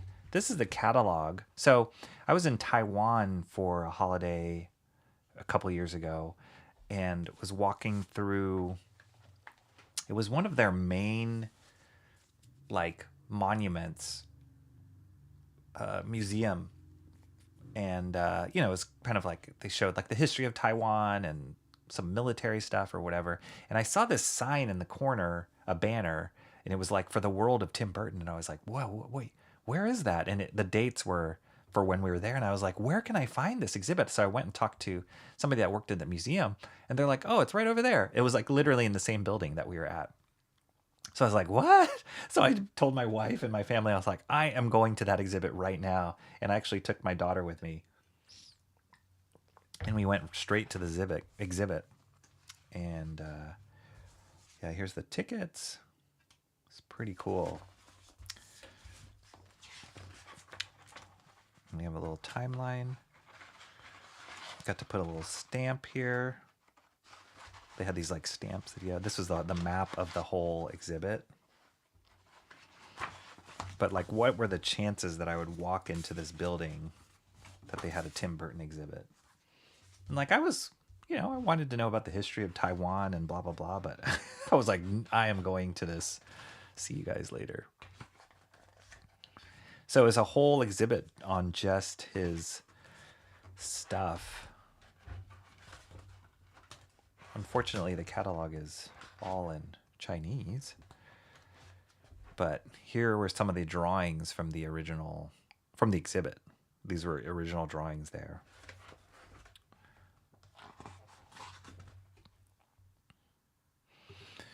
Cranberry Lander says, I pored over a making of the Lord of the Rings book. Yeah, I love those things. Any kind of making of books, I love it. It's Christmas Town. That's right. Genius. I didn't know he started out at Disney. He did. Yeah, he totally did. I always thought Burton came from theater. You would think, right? He has such a theatrical approach to his stuff. Not to say he wasn't influenced by it, but his big influences were like Ray Harryhausen, the stop motion pioneer legend, Edward Gorey, Charles Addams, the guy who created the Addams Family. So yeah, sort of big influences on Burton's own work. Look at this awesome drawing. Let me just make sure it's in focus. This awesome drawing of... There we go. So yeah, it was all of these that are in this catalog and more, but all of these in this catalog I saw in person drawings. And it doesn't seem like he has any fear. He just draws like crazy. Mother. Tim Burton also did like Mars Attacks, that movie. They had a whole bunch of like concept stuff from Mars Attacks. You can see the like Sally influence from here. Sally from The Nightmare Before Christmas. Did Edward Scissorhands. They had stuff from that. Crazy paintings. He had so many different styles too, but his just the sense of humor and dark, twisted ideas always came out in his work.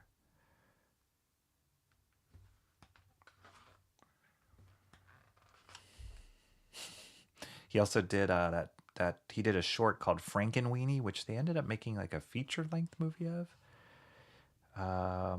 I don't know if you guys remember the old anthology TV series called Amazing Stories that Steven Spielberg was, I believe he was an executive producer on, but they had an animated section to that anthology show called Family Dog, and that was a Tim Burton thing too. It was Tim Burton and Brad Bird, who directed The Incredibles. Though that they were working on Family Dog together. And yeah, that Brad Bird was another contemporary with Tim Burton. This was cool. This was kind of how I crossed paths with Tim Burton a little bit, where he during the 2000-2001.com, like when web cartoons were really big, I was working on my own show with the company that I was at called the show was called Joe Paradise, and we got a pretty good traction, pretty good following in it. Mine was kind of more of a film noir, very stylized, graphic, Saul Bass inspired film noir show. And Tim Burton at the time paired up with another company. What was the name of that company? I can't remember. It might have been like heavy.com or something. But he got hired to create his own series, and he did Stain Boy as a web cartoon. It was not that great, but it looked like this. I should qualify that statement. The series was not executed that great. It was a cool concept though.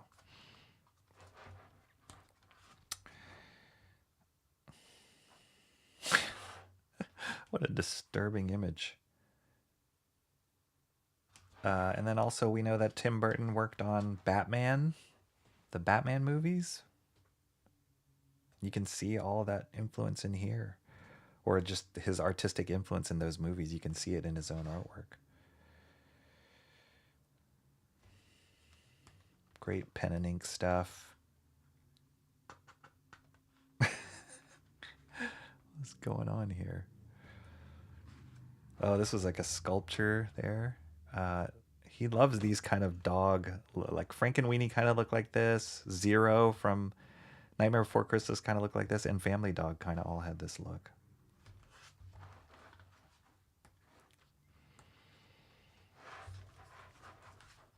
Vince, oh, so here's his movie biography. Vincent, Frankenweenie, Pee-wee's Big Adventure. Oh yeah, Pee-wee's Big Adventure. Who could forget that? Beetlejuice, Batman's, Edward Scissorhands, Batman Returns, Nightmare Before Christmas, Ed Wood, Mars Attacks, Sleepy Hollow, Planet of the Apes, Big Fish, Charlie and the Chocolate Factory, Corpse Bride, another stop motion, Sweeney Todd, the Demon Barber of Fleet Street, Alice in Wonderland, Dark Shadows, Frankenweenie, Big Eyes, Mrs. Peregrine's Home for Peculiar Children, and Dumbo. Yeah, he's got such a wide breadth of different kind of work, but such a visionary. Such a visionary. I never watched the Netflix series Wednesday either. I heard it was pretty decent. It was about to come out when I saw this exhibit.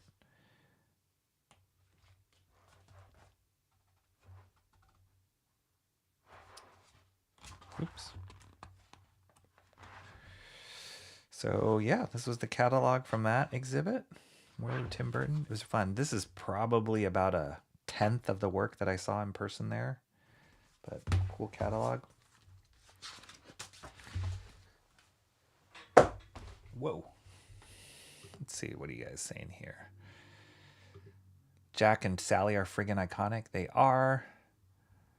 I can't even tell you how many kids, especially little girls, have come up to me with Maggie and said, she looks like Lady and the Tramp.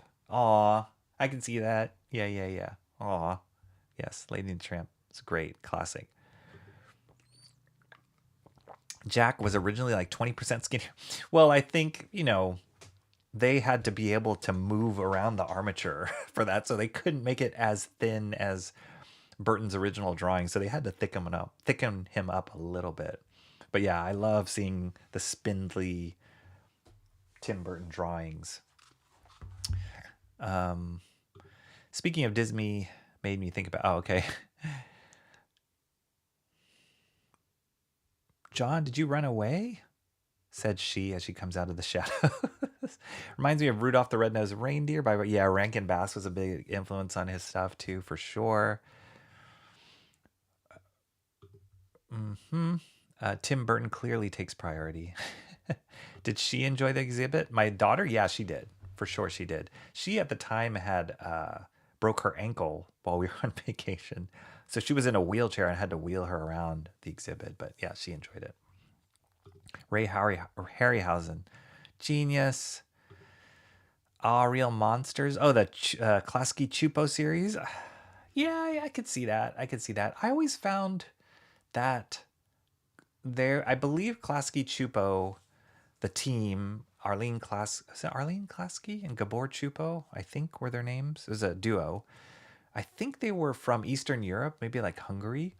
And so they always had this, like, if you watch like Eastern European animation, it has this almost grotesque quality to it. And I think it's because the fine artists that came out during that time or from Eastern Europe, that was just kind of their look, the look of stuff that came out of their culture.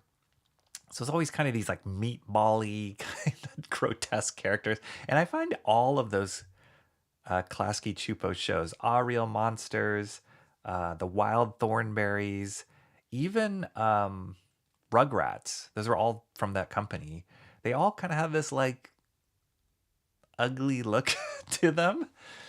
And Real Monsters had very, very weird designs. I can see a little bit of Burton in there, but there's something about Burton stuff that was just super appealing and spindly and gothic. And I think that comes from Charles Addams, Edward Gorey. All those influences in his work really come out. Beetlejuice worms. Yeah, a lot of those drawings. It's funny. I think it's just part of his psyche. They are the Beetlejuice worms, but a lot of his images from some of those paintings were not the Beetlejuice worms. They're just his designs for other stuff, but you can see how they came out.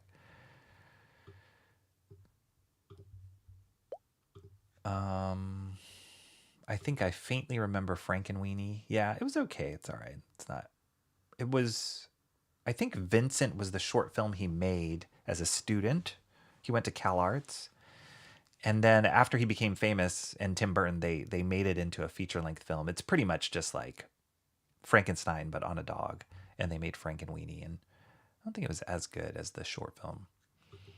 The Beetlejuice cartoon show, yeah, that was cool. That was so different and cool. I saw the intro for that recently. I was like, oh, yeah. I have the Frankenweenie VHS. Awesome. I remember Frankenweenie Sleepwalker was a fun webcomic, if I got the name correct. Sleepwalker. What was Sleepwalker? Or Steamboy? I can't remember. Batman 1989, my first movie, which I remember as a baby. Woo! It's a classic. It is a classic. It's still good. Still really good.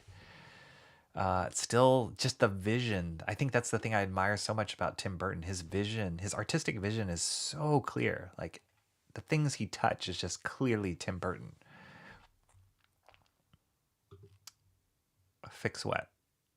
I think the first movie I remember first seeing was Star Wars. Wow, take you back. I like the great grotesque look. Loved Rugrats. Timmy Mello, did you know that intro, like the intro was animated and storyboarded by none other than Peter Chung, the creator of Aeon Flux. He did that Rugrats intro. And if you look back at it and you look back at Peter Chung's animation that he's done on Aeon Flux, you can see the similarities. It's really crazy. It's like these very difficult hand-drawn perspective angles and the way that he does effects in that intro. It's like, I remember this one part where Timmy like squirts the bottle at the camera. Like the way that those effects are hand drawn and animated is very Peter Chung. So it makes a lot of sense. I don't think the Rugrats looked better than that intro because it was Peter Chung.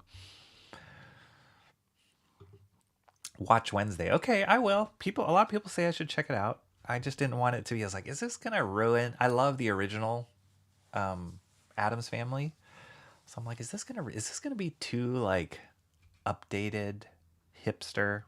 But all right, cool. So here's another thing I got. It's called the Napkin Art of Tim Burton.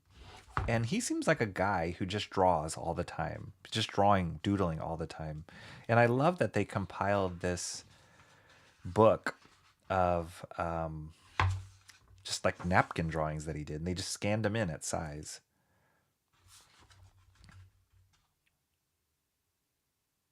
So yeah. Here we go. How fun is that? I actually have a t-shirt with this character on it. Balloon Boy. They made a t-shirt that they sold at that museum. If I wear it on stream, I'll be sure to point it out to you guys. But it's just fun, little, crazy. It always has these like bug-eyed characters with this blank stare. And classic Burton signature stuff is stripes, black and white stripes, the spirals, patterns, like polka dot patterns, creepy, spindly eyelashes, big-headed characters, fun, crazy clowns. These drawings are so fun. He put the like cherries of his drinks on there as the eyeballs. I mean, come on. I guess he must have taken pictures of him while he was at the bar. Like, how did they get these? Yeah, these kind of reoccurring patterns. I just love it. It's just, even, and here, this must have been when he was working on Dumbo, right? Even when he's just sketching really fast, you can still feel the stylistic influence, his vision. Great drawings.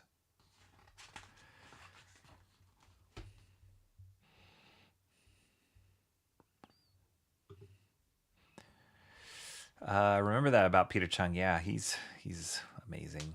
Burton was perfect for Batman. He absolutely was. Mark's Music Obsession said, I saw Batman 1989 in an old Victorian theater in a small town. Absolutely perfect setting for it. Me and my two friends who went still talk about it when we get together. What a great memory. I think I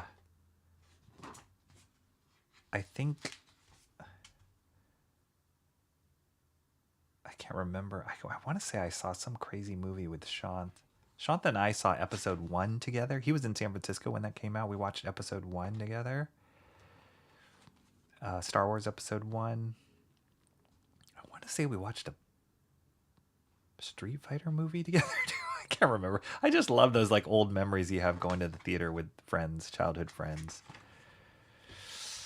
I saw one of my favorite Disney movies that made me want to get into animation was The Little Mermaid, and I was supposed to watch Bloodsport.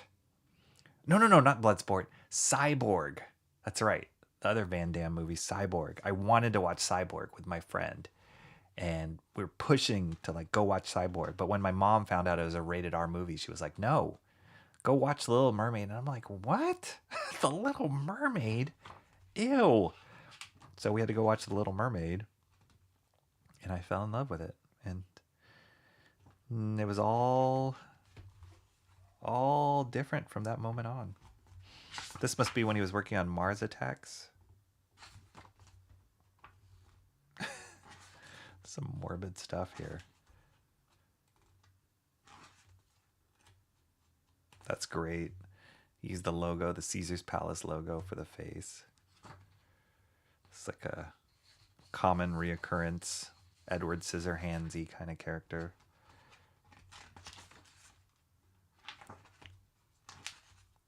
There's that dog again.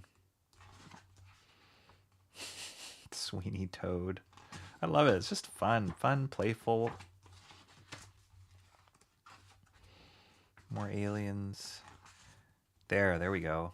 Seen these characters in like Nightmare Before Christmas. I'm sorry, Beetlejuice. There's Nightmare. Beautiful drawings. There's Zero. Oh, there's the kid with the sewn eyes and from Nightmare.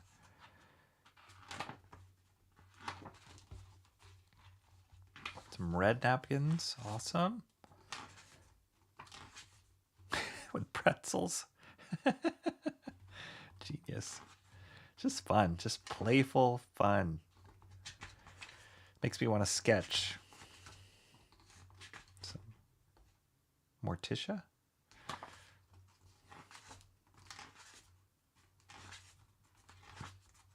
Oh, like a lychee fruit. Look at that. But he made it eyeball. More spirals. Tim Burton spirals.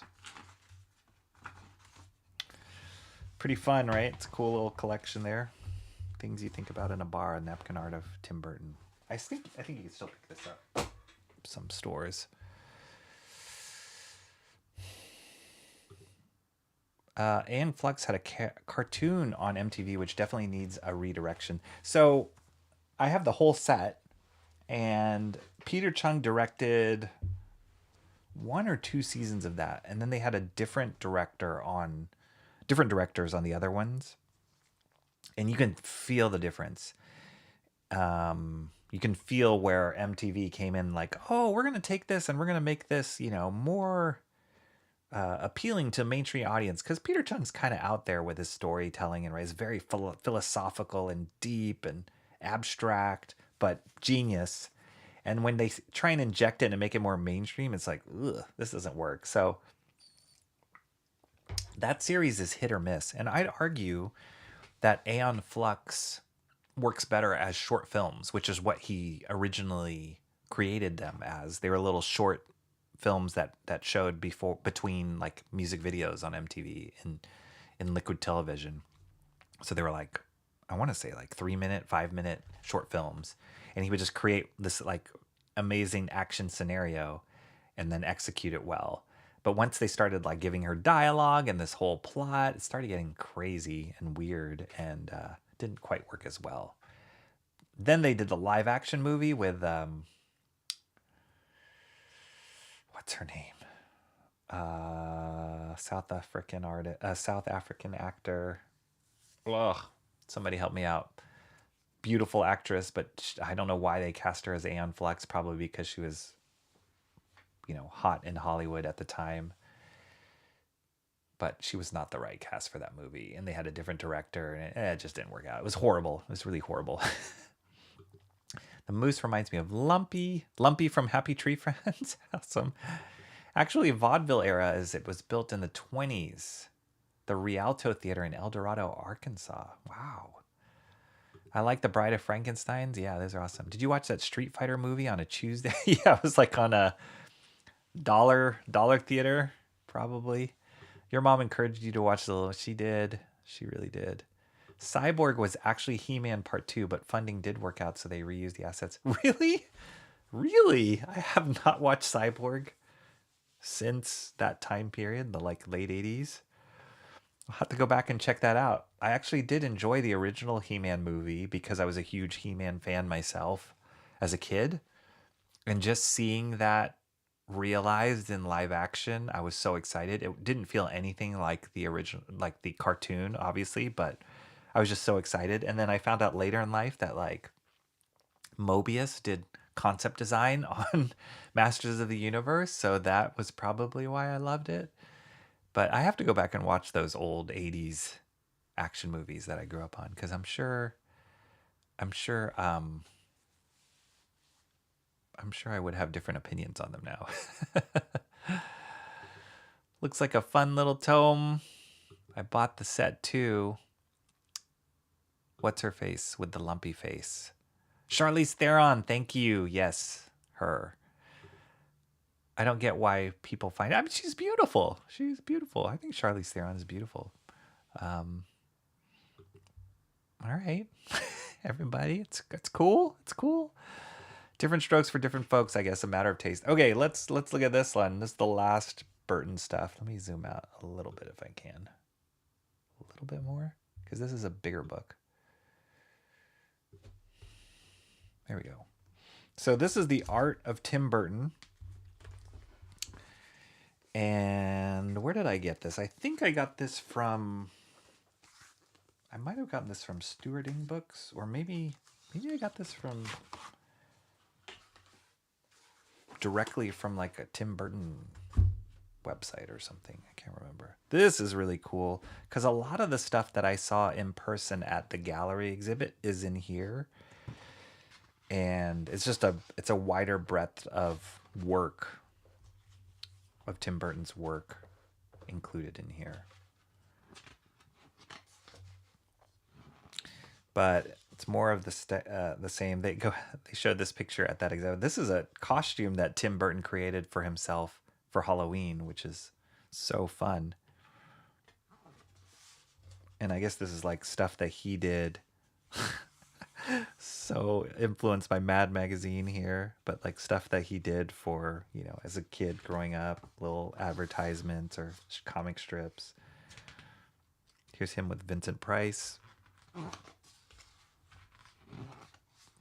Look at that. It's amazing Edward Scissorhands drawing. I mean, that's basically Tim Burton, like a self-portrait right there with Scissorhands. Here's Vincent. Here's stuff from his short film, Vincent. And he named this after Vincent Price.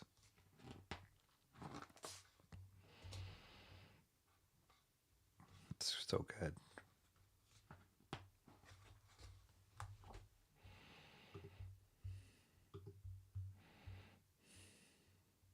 Speaking of her, Charlize Theron, if you haven't seen the comedy Waking Up in Reno with her, Billy Bob Thornton, Patrick Swayze, and Natasha Richardson, you said it's very funny.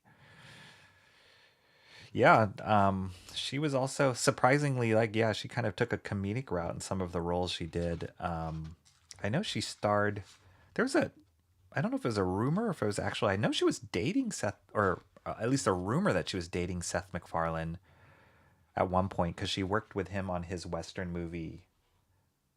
I think it's called like A Million Ways to Die or something like that. He created like a Western comedy, and she was the co-star with him, which is crazy to think this guy that I knew in college was co-starring with Charlize Theron. It's like, what? What happened? I never co-starred with Charlize Theron. Amazing. I love Edward Scissorhands. I love Johnny Depp and Tim Burton's connection, their relationship. Just so many different roles, and yeah. It's kind of like his muse a little bit. Same with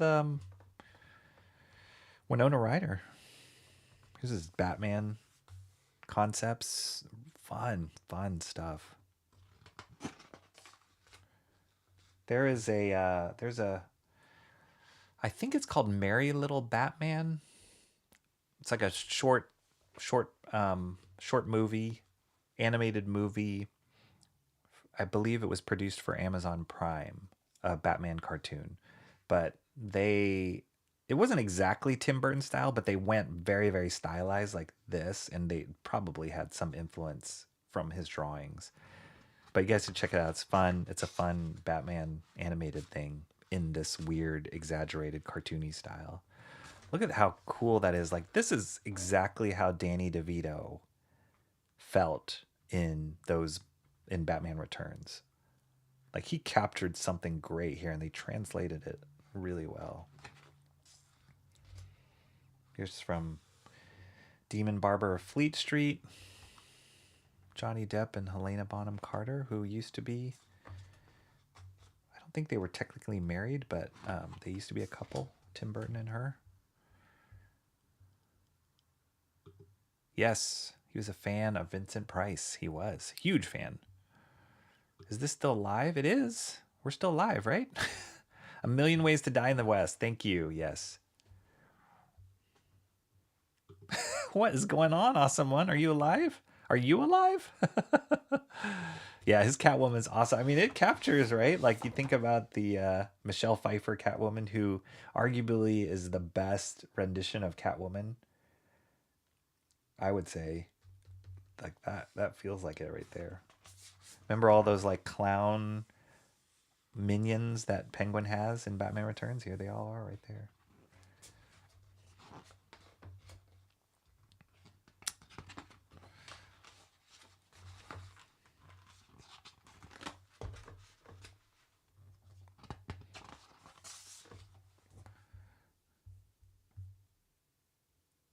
What is going on, awesome one? Are you okay?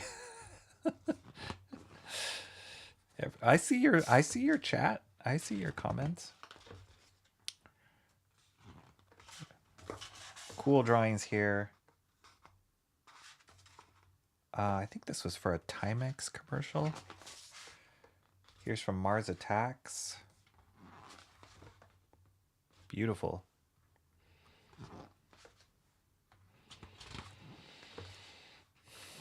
That's another movie that I should be I need to watch again. I haven't watched that in so long.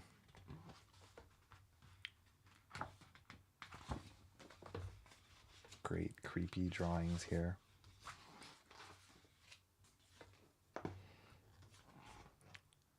These are awesome.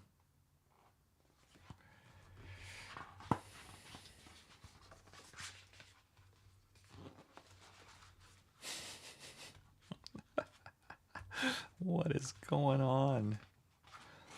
This reminds me too of, remember I showed you guys a stream ago or 2 streams ago the making of Pink Floyd The Wall, and that artist Gerald Scarfe, really exaggerated character artist. This reminds me of some of his stuff, like just pushing the like ugly exaggeration on characters, not being afraid of the weird and ugly.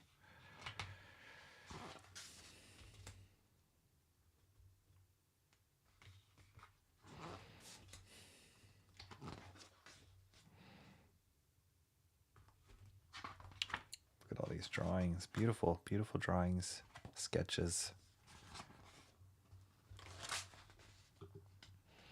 Best next to Batman the Animated Series, yeah. And that one was influenced by Tim Burton. A lot of the work they did in there, a lot of the look and feel of Batman was influenced by what Tim Burton had done in the 1989 movie. There is the comic that has come out, Batman 1989. I think a new issue came out today, actually, and I'm not a big fan of that. It's weird. It doesn't feel right. For some odd reason, for every as visionary and as just like guttural as that original Batman movie made me feel when I watched it, they try and bring some of that in the comic, but it just does it. The artist is great, Joe Quinones, but it just doesn't capture it for me. So I never picked up that book. I think I read like a compilation of the first run. And yeah, it just didn't do it for me.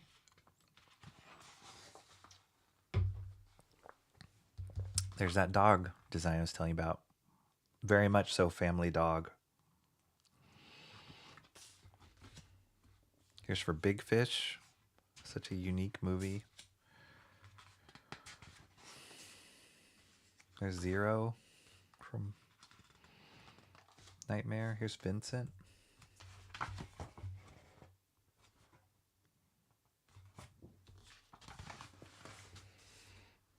It's awesome. Embrace your weird. Oh, this is for Alice in Wonderland stuff.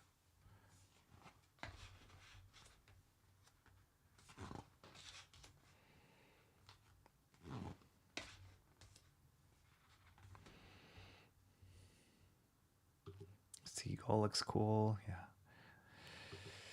I like his more minimalistic stuff, apparently. I think Burton was very involved with that Batman the Animated Series in the Genesis. Yeah, I don't know how... Oh, yeah, he worked on Planet of the Apes, too. I totally forgot about that. I don't know if he was directly involved with it or if they were just looking at what he had done in the original live-action movie.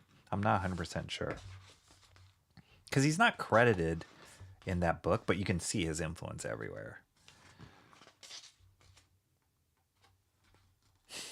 This like thing with a thing, a mouth within a mouth within a mouth is a very Tim Burton thing.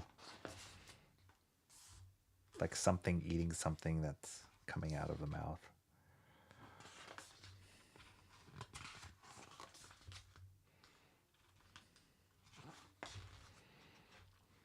Love these pen drawings.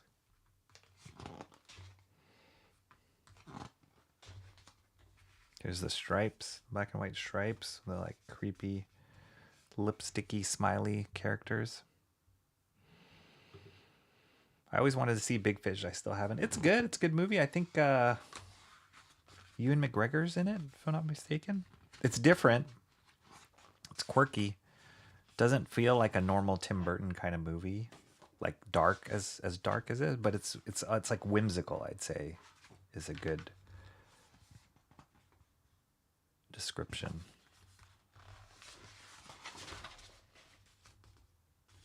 Oh, I'd say another influence on Tim Burton stuff is Dr. Seuss too. Dr. Seuss had some dark drawings. We always remember him from all his like kids stuff, but he had some dark stuff as well. But just such a distinct style all the time. They had, I do remember seeing some of these photographs in the exhibit that I went to, but they also had some sculptures that he did there in person. Oh, okay, this is a frightening section with clowns. Yeah, clowns are creepy.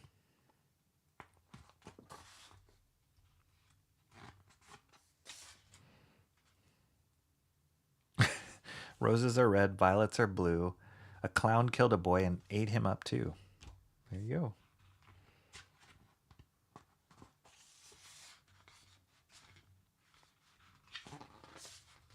Frightening.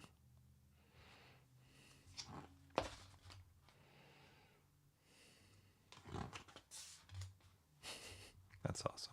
This guy, or at least a rendition of this guy, was in Nightmare Before Christmas.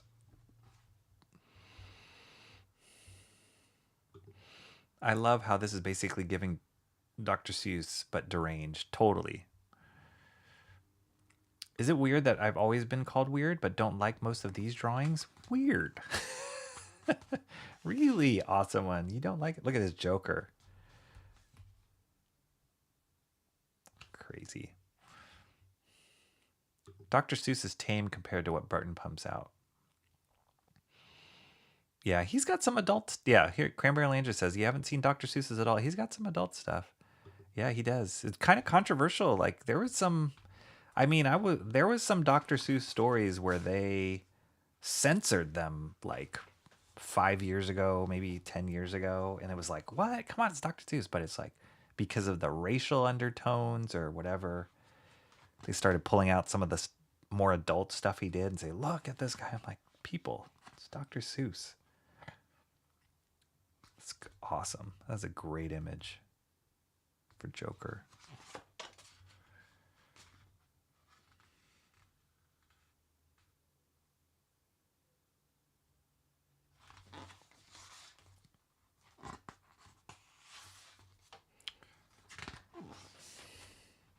All these drawings on animation paper. Yeah, Ronald Searle, S-E-A-R-L-E, is another caricature artist that I'm pretty sure Burton was influenced by.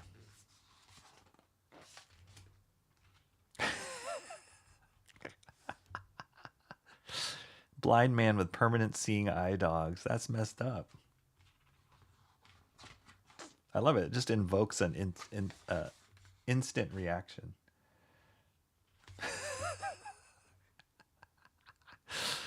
Oh, dang. That's dark.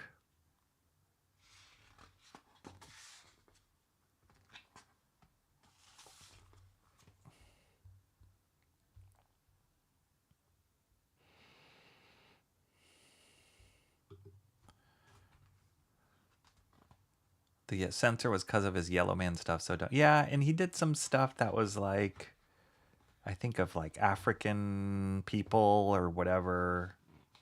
You know, this is so messed up. You guys see this?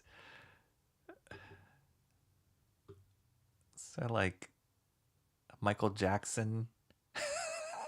Michael Jackson print for baby clothes? Oh my gosh. Tim Burton, what are you doing? Oh, there's that mother drawing.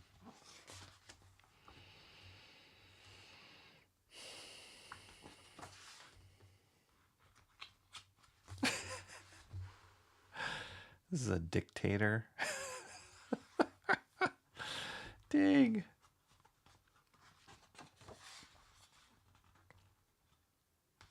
Aliens masquerading as Muslim women.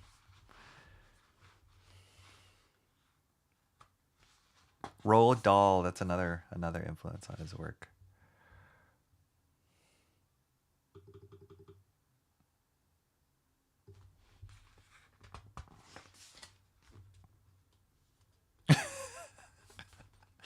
Sorry, I'm just getting tickled because of all these.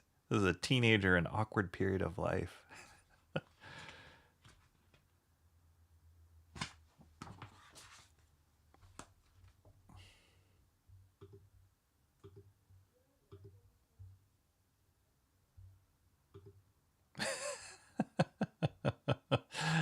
People try to control the present by censoring things in the past. Just give it a rest. Yeah, I agree. I totally agree. I like a lot of these. Awesome. Yeah, they're fun. They're really fun. I would 100% have Tim Burton design baby clothes. Prime, don't censor the art from Japan of what Englishmen look like. Their huge noses. Yeah. Does that censorship go both ways? I don't know. These are great drawings here. Oh, these are some of the napkin drawings. So yeah, this is more of a comprehensive book. Like it has a lot more stuff, this Art of Tim Burton, and has bits and pieces from those other books I have. Here's Stain Boy. That's from Charlie and the Chocolate Factory, which I didn't like Tim Burton's version, to be honest, but it's arguably closer to the Roald Dahl original text than the Gene Wilder movie. He was trying to be really close to that stuff, but I didn't like it as much as I love the original Gene Wilder movie. That's cool. Here's Stain Boy. These are like the cast of characters from Stain Boy. And Stain Boy's shtick was like he would just stand in one place and then like this watercolor stain of black would just kind of all start spreading around. It was weird.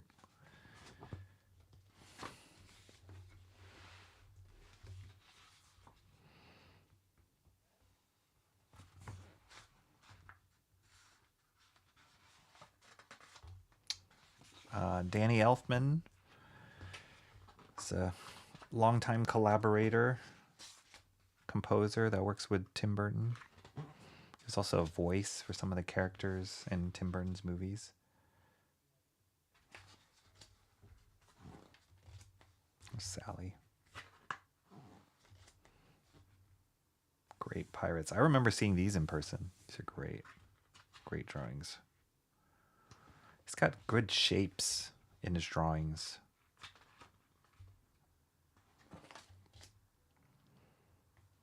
Oh, this is from Big Fish. There's Oogie Boogie from Nightmare Before Christmas. This is from Alice in Wonderland.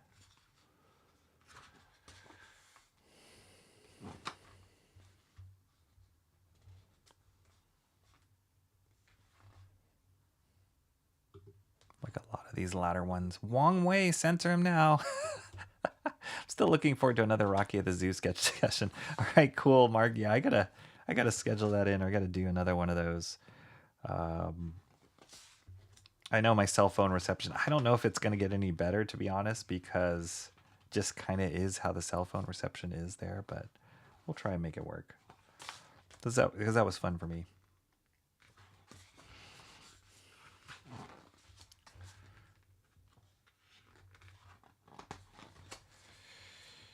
Some of his travels.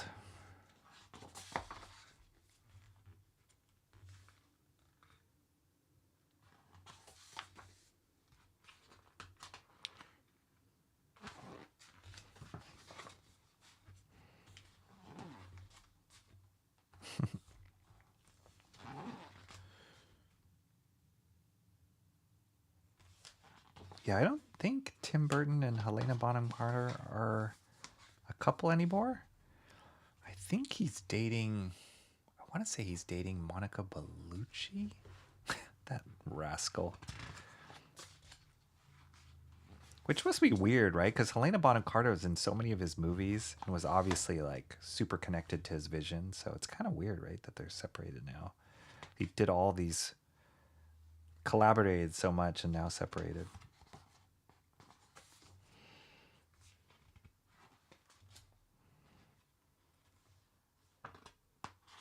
I don't know what this stuff is from. It's wild, crazy. So many ideas spilling out of Tim Burton's brain.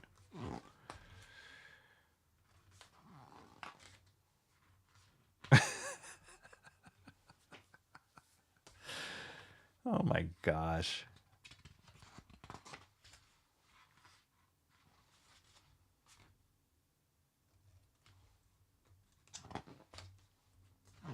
Some holiday stuff. Here we go into like creepy Santa Claus, Nightmare Before Christmas. There's Stain Boy. There's Jack. Beautiful, beautiful painting. I love this character, the mayor in Nightmare Before Christmas. He's such a cool design with his like rotating head.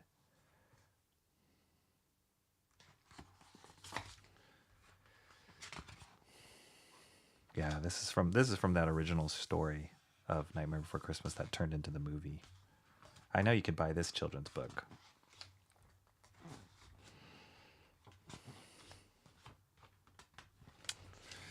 Halloween stuff. This design was used in Nightmare Before Christmas, pretty sure. Wow, there's a lot in this book.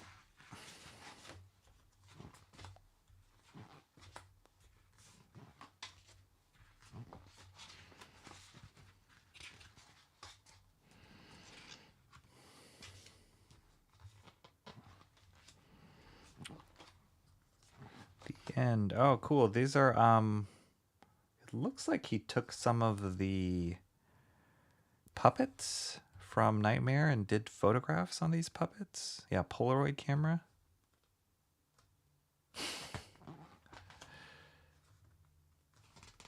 It's from Beetlejuice.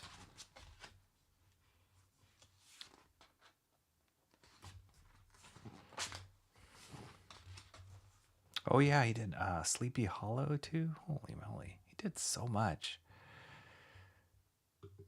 I didn't like his version of Charlie and the Chocolate Factory, but I really like what he did with the kids. Yeah. I mean, there's stuff. I think maybe Gene Wilder was so iconic in that role, so perfect for that role. And I love Johnny Depp. I think he's a fabulous actor, but he was too weird in that version. Too weird and yeah, creepy. Like inappropriately creepy. and then the Oompa Loompas were kind of different. Yeah, it was weird. That movie was very weird. I still think of the Chocolate Boy, Augustus Gloop, Mike TV, and Violet after she was juiced. Yeah. I was unaware that he worked on Charlie and the Chocolate Factory, but looking back, it's so obvious now. All right, here's the index stuff. Blah, blah, blah. All the people that worked with him. More end papers. There we go. Tim Burton, the Art of Tim Burton. See, I told you I had cool Tim Burton stuff. Isn't that cool? Really cool. Great visuals. Cranberry Andrew says, my appreciation for that movie has increased on this day. Awesome. We did something good today. We didn't just distract her from her work, her Thoreau drawing. We did something good. One more thing I'll show you guys. Ooh. Just make sure I'm not like shoving my belly into the frame. I got these cool things from the museum. these patches. So I have a t-shirt with this character on it. And then this is the like worm kind of crazy worm character. But that was from the exhibit as well. Pretty awesome. I love Tim Burton. Big influence, big inspiration for me, this work. So I'm glad that was brought up in the conversation and that we could share that. That was totally unplanned. I hate his version of... he worked on Willy Wonka and the Chocolate Factory, technically. Yes. I hated this version of Charlie and the Chocolate Factory as a kid. Always freaked me out. The Mad Hatter, loved that version of him, actually. I do feel like... Yeah, I feel like Johnny Depp played Mad Hatter better... Was better suited for Mad Hatter than Willy Wonka. And again, I think it's because Gene Wilder just embodied that role. Maybe it's because when I saw it as a kid... But he just played that perfect line of like, you wanted to hang out with him. He was friendly, inviting, but also he was kind of dangerous and unpredictable. Johnny Depp had some of that stuff, but then it was just this weird, creepy pale dude that like lived in a house by himself. Like that aspect of it was like, ugh, like I didn't feel right. But that worked for Mad Hatter. Weirdly enough, though, I liked Coraline. I did too. I think Coraline is beautiful. That is not anything to do with Tim Burton. That's all Henry Selick and Neil Gaiman, I guess, wrote the original story with Dave McKean, I believe, who is a comic book artist, is a comic book artist, did the artwork for the children's book. And then they made the movie. And Henry Selick was the visionary behind that. And you can see the crossover between Burton stuff and Henry Selick stuff because they collaborated on Nightmare Before Christmas. But yeah, Burton wasn't involved at all on Coraline. Yeah, he didn't work on Coraline. He didn't. He is good with his shapes. They were married. Helena Bonham Carter. I don't think they always list her as like life partner. So I don't think they officially got married, but they were together for a long time, decades. I think they have a kid or two kids together, but I don't think they're together anymore. There is no life I know that compares with pure imagination.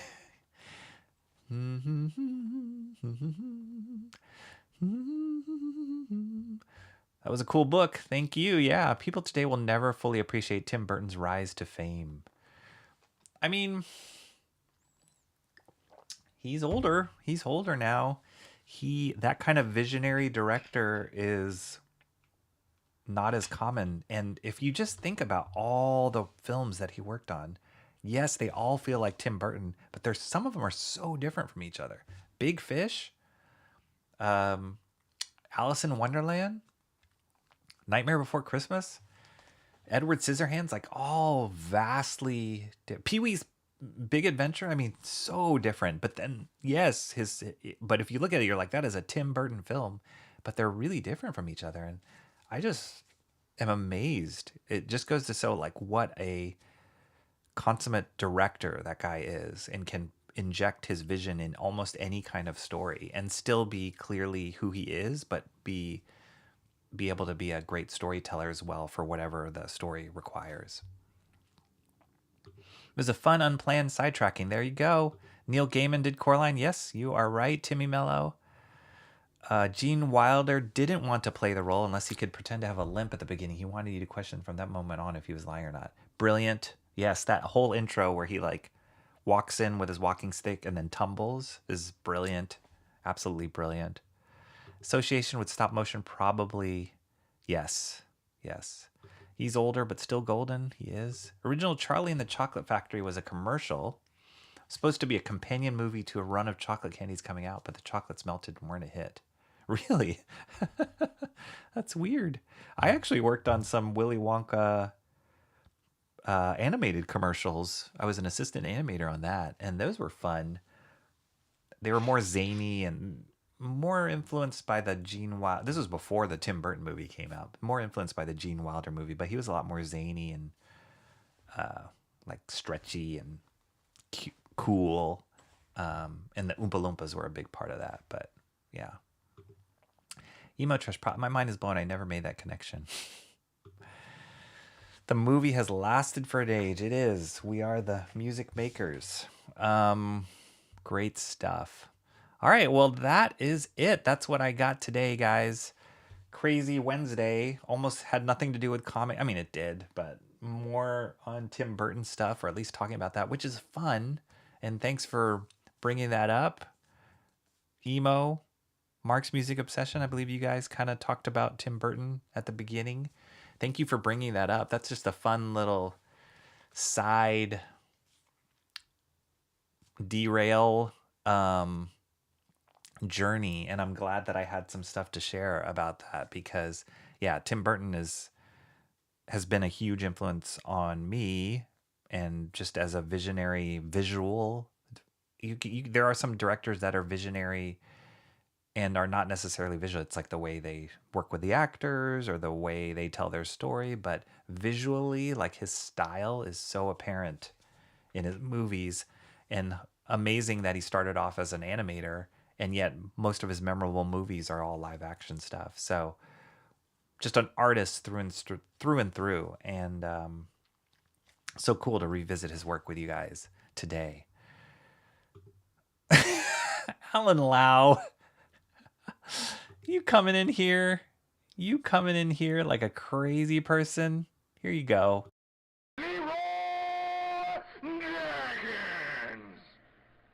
Oh my god, he just ran in. Whoops, sorry. What's up, Alan Lau? Leroy Jenkins, we are almost up, dude. You're here at the end. You come in racing at the end. But good to see you, man. We just went through a whole Tim Burton thing. Alan Lau would remember Stain Boy. You remember Stain Boy, Alan? From the .com days? Tim Burton Stain Boy? That was bananas. You're going to stream later tonight, right? Do it. I'll see, Comrade Sammy. Let me see. Maybe. Because I do want to get those 2 panels done. I really do. And I feel like if I draw them off stream and then just start inking the next time I do my master study, it'll feel a little like I'm cheating. So maybe stay tuned. Might be a little later, unfortunately, for Mark's Music Obsession, but maybe. We'll see. Everybody's saying to the late Alan Lau, what's up? You should do a Tim Burton master study sometime. Wow. That would be fun. That would be cool. Super late to the party, Alan Lau is. But it's all right, man. It's okay. I give you a pass. At the end of the all things. Awesome one. Way to bring it down, dude. Unhappy Plain Kaboom Day, y'all. 9/11, let's not forget, as we talked about at the beginning of the stream. It's a momentous day, a day for memory, just remembering. So hug your loved ones. Thank God for that we are here, that we have a country, that we are free, that we have people that have sacrificed themselves for our freedoms. So yeah, let's not forget that. No maybes, you must. That was fancy. TimBurton.com. There you go. Alan Lau remembers. I remember it killed many more. It didn't quite work because they were trying to do that watercolor thing, which was basically a bunch of transparency layers, and 56K modems could not handle that processing. Yeah, it didn't really work. It didn't work. I think it's unfortunate because they had Tim Burton on it, but the execution, like I'd mentioned before and early in the stream, was not up to par. If we had done it, I think we would have killed it, but we weren't asked. A memorial stream, maybe. I didn't think that's honoring to the lost lives there. Awesome one. Oh boy. Hang on, I gotta check one more thing before we go. 1 second. Nobody leave. I just gotta double check this thing before we go. Or else I'm going to kick myself. Just gotta make sure the end credits are set. All right. Be thankful that I derailed just enough to keep us here. Definitely. Yes. for sure. One more derailing. Thank you, Emo Trash. All right, you guys, happy Wednesday. Go pick up your comics if you can or you haven't, or go watch the stream again to see what I picked up.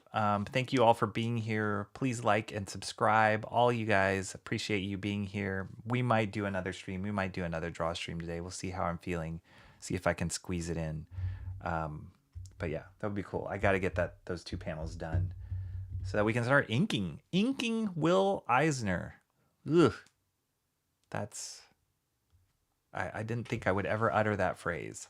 But yeah, we got to get to it. We got to get to it. So much to learn. All right, you guys, have a good day. I will see you later. Happy Wednesday. Take care.